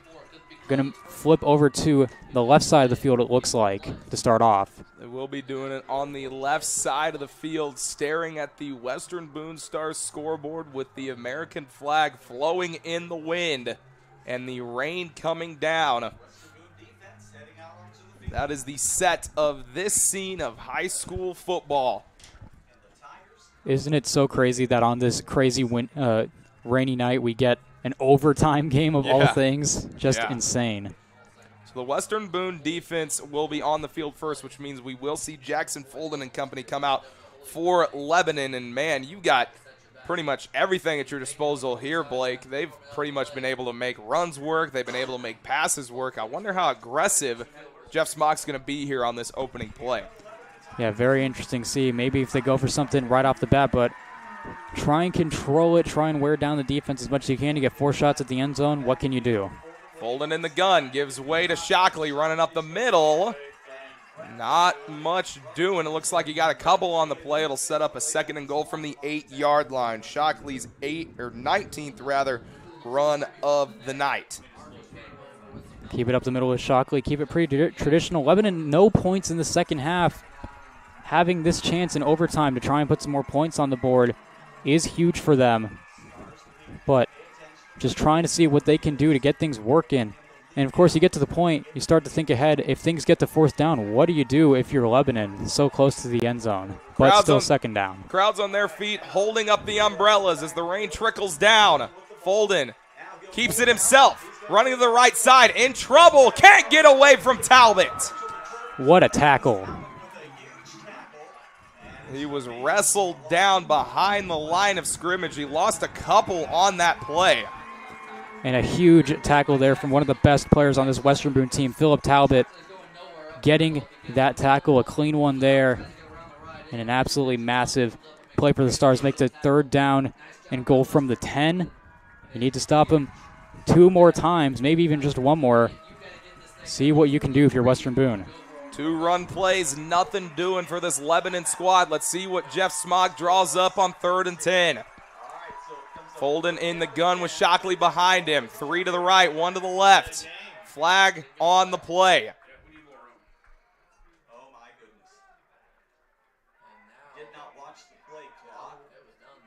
Oh my goodness. That's a delay of game on the Tigers. Wow, they got caught not paying attention to the game clock. Another critical mistake here by Lebanon. That's been the theme of the second half for them, giving Western Boone opportunities on both sides of the ball. A lot of mistakes. And now 3rd and 15, you make it even more difficult for yourselves to try and get it. That's Lebanon's 9th penalty of the game, a 3rd and goal from the 15-yard line. Can Folden make some magic happen? Looking, gonna scramble, running up the middle, breaks a tackle, another one, gets so close. But he's gonna be marked down just shy of the goal line at the 4. What a run there, but good job by Western Boone closing in. What do you do here? Oh my is goodness. The question. And a good job to keep it up the middle, see what you can get. If you're Folden and you get a good gain. Gain of 11 yards on the play. It is decision time for Jeff Smock. Offense is out there. If Western Boone gets a stop, it's going to be very close. His 5'8" quarterback, Jackson Folden, wide receiver turned quarterback. From last year to this year, 4th and 4. Folden looking, running left, has to get rid of it, knocked away, incomplete. What a stand by Western Boone. Jackson Folden was trying to play conductor to his receivers downfield and misjudged how quick that Western Boone front can get to you. Holds on to it a little bit too long. And Lebanon not even going to have a chance to see what would happen if that ball went in the air towards the end zone. Absolutely huge play by Western Boone. Great job there. Not exactly sure what the call was over to Folden, whether he's going to, I thought for a second he was going to try and keep it. He actually had a little bit of room, but Western Boone closed in fast, and the pass never got there. Incomplete, and Western Boone's got a chance. Just need a field goal to win this one. 1st down and goal from the 10. Potter in the gun, gives way to Smith, running left side, keeps his legs chugging, and he gets close to the 5-yard line, going to be marked down at the 6, a gain of 4 for the sophomore, his 25th carry of the night. He says, put it on my back. I do not care how young I am. Let me put this team on my back and go win. Absolutely. Jacob Smith has had the game of his life tonight. Absolutely carrying the load for Western Boone, doing an amazing job. Gets another 3 there, and I would be shocked if they don't just keep it up the middle with him on all these plays and try and set up a potential try for a field goal to win the game. 2nd and goal from the 7. 1 wide receiver each way, man in motion. Potter pitches it out, Tomes running right, using his blocks, stays on his feet. Army crawls forward. Is he in? I think he's going to be just 1 or 2 yards short. Looks like they're going to mark him down with the 1, gain of 6 on the play. Very close there by Tom. Smith goes off the field. Bruins now in. Smith comes off the field and Bruins goes in. How poetic would it be if Bruins gets this handoff to win this game against the rival, the Lebanon Tigers? 3rd and goal from the 3 in overtime. A touchdown wins it. Pitch outside. Touchdown! Western Boone wins! Philip Talbot walks it off. What a win for Western Boone. After that loss last week to Danville, to bounce back against your rivals, take it to overtime, get a 14-point comeback and win it. What a play. Game over. Western Boone takes it. What a game by the Western Boone Stars, coming back down 21-7 at the half. They win it in overtime. What a play call here as well. Get it to Philip Talbot in space, get it in. And what a win for this Western Boone team in overtime over Lebanon. The big comeback, big plays all around, and the Stars end up scoring 20 unanswered points to win this one in overtime. Justin Pelly gets his first win against the Lebanon Tigers on his home field since 2019.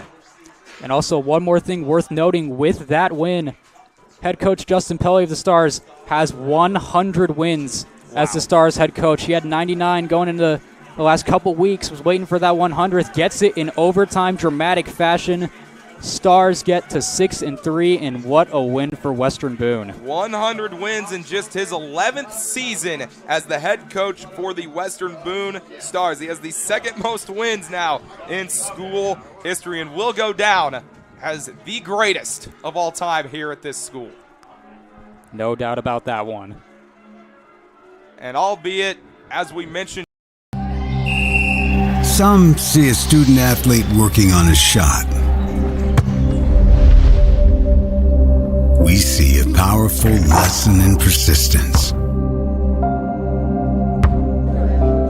Some see a student preparing for success on an exam. We see a student athlete preparing for success in life. Some see a student athlete working hard in the weight room. We see a future leader learning there are no shortcuts to success. Some see a start to a swim meet. We see the starting blocks for life.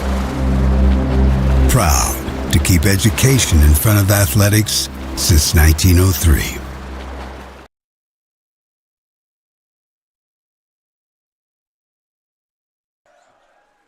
And we welcome you back one final time here at Weibo Field. What a game, what a comeback by the Western Boone Stars to win their last regular season game of the 2023-2024 year. They win it 27-21 in overtime after stopping the Lebanon Tigers on their offensive possession in overtime and win it off of a 3-yard pitch out and run in by Philip Talbot. Yeah, absolutely. And speaking of Philip Talbot, we got the defender, pilot service defender of the game. It is Philip Talbot. Obviously had the big play on offense there to win it in overtime, but also had some huge plays on defense throughout the game. Obviously the kicker as well hit all 3 extra points, one of which to tie the game late with a lot of pressure. And he's been one of the top guys for Western Boone. He helped deliver this big comeback win as the Stars take it in overtime. And Riley, what a game it was. My goodness, Blake, the heart palpitations all throughout this stadium were absolutely incredible. We knew this game was going to come down the wire. It didn't look like that as we headed into halftime. Lebanon had this game in the bag. That's now 2 times now that they have let go of a lead. They did the same thing against Tri-West a few weeks ago. But with that, With that win, Western Boone ends the regular season at 6-4, 4-4 in conference play. Meanwhile, for the Tigers, they drop to 4-5 on the year and come oh so close, but not enough, and they drop 4-3 in conference play. As we look ahead into next week for the Lebanon Tigers, we will start for them. They drew Indianapolis Crispus Attucks and will play at home to start their postseason berth in 2023. Meanwhile, for the Western Boone Stars, a chance at redemption, revenge, and payback as they go on the road to take on the North Montgomery Chargers, Blake. Yeah, huge game next week for Western Boone, trying to get their revenge for that loss earlier this season, one that they felt was pretty avoidable, had some mistakes, had some penalties, trying to see if they can clean that up. If they can play the way they did tonight, they will have a very good shot to win that game and move on to the next round. And with that, it is going to do it for us here in the press box here at Weibo Field on October 13th. On Friday the 13th. We didn't even mention that, Blake. It's Friday the 13th. With all this rain, that atmosphere, just incredible. With the rain coming down, the Western Boone Stars find a way, and against all odds, with their backs against the wall, come back and win it in overtime. Final score here, 27-21 in favor of the Stars. For our director, Reagan Cox, and the amazing crew here at Western Boone High School, along with the incredible director that is Matt Foxworthy, that's able to put this program on for all these amazing students, to give them opportunities. For my partner, Blake Marth, to my right, I'm Riley Woodall saying so long from Weibo Field, everybody. Good night, and God bless you. Enjoy your weekend.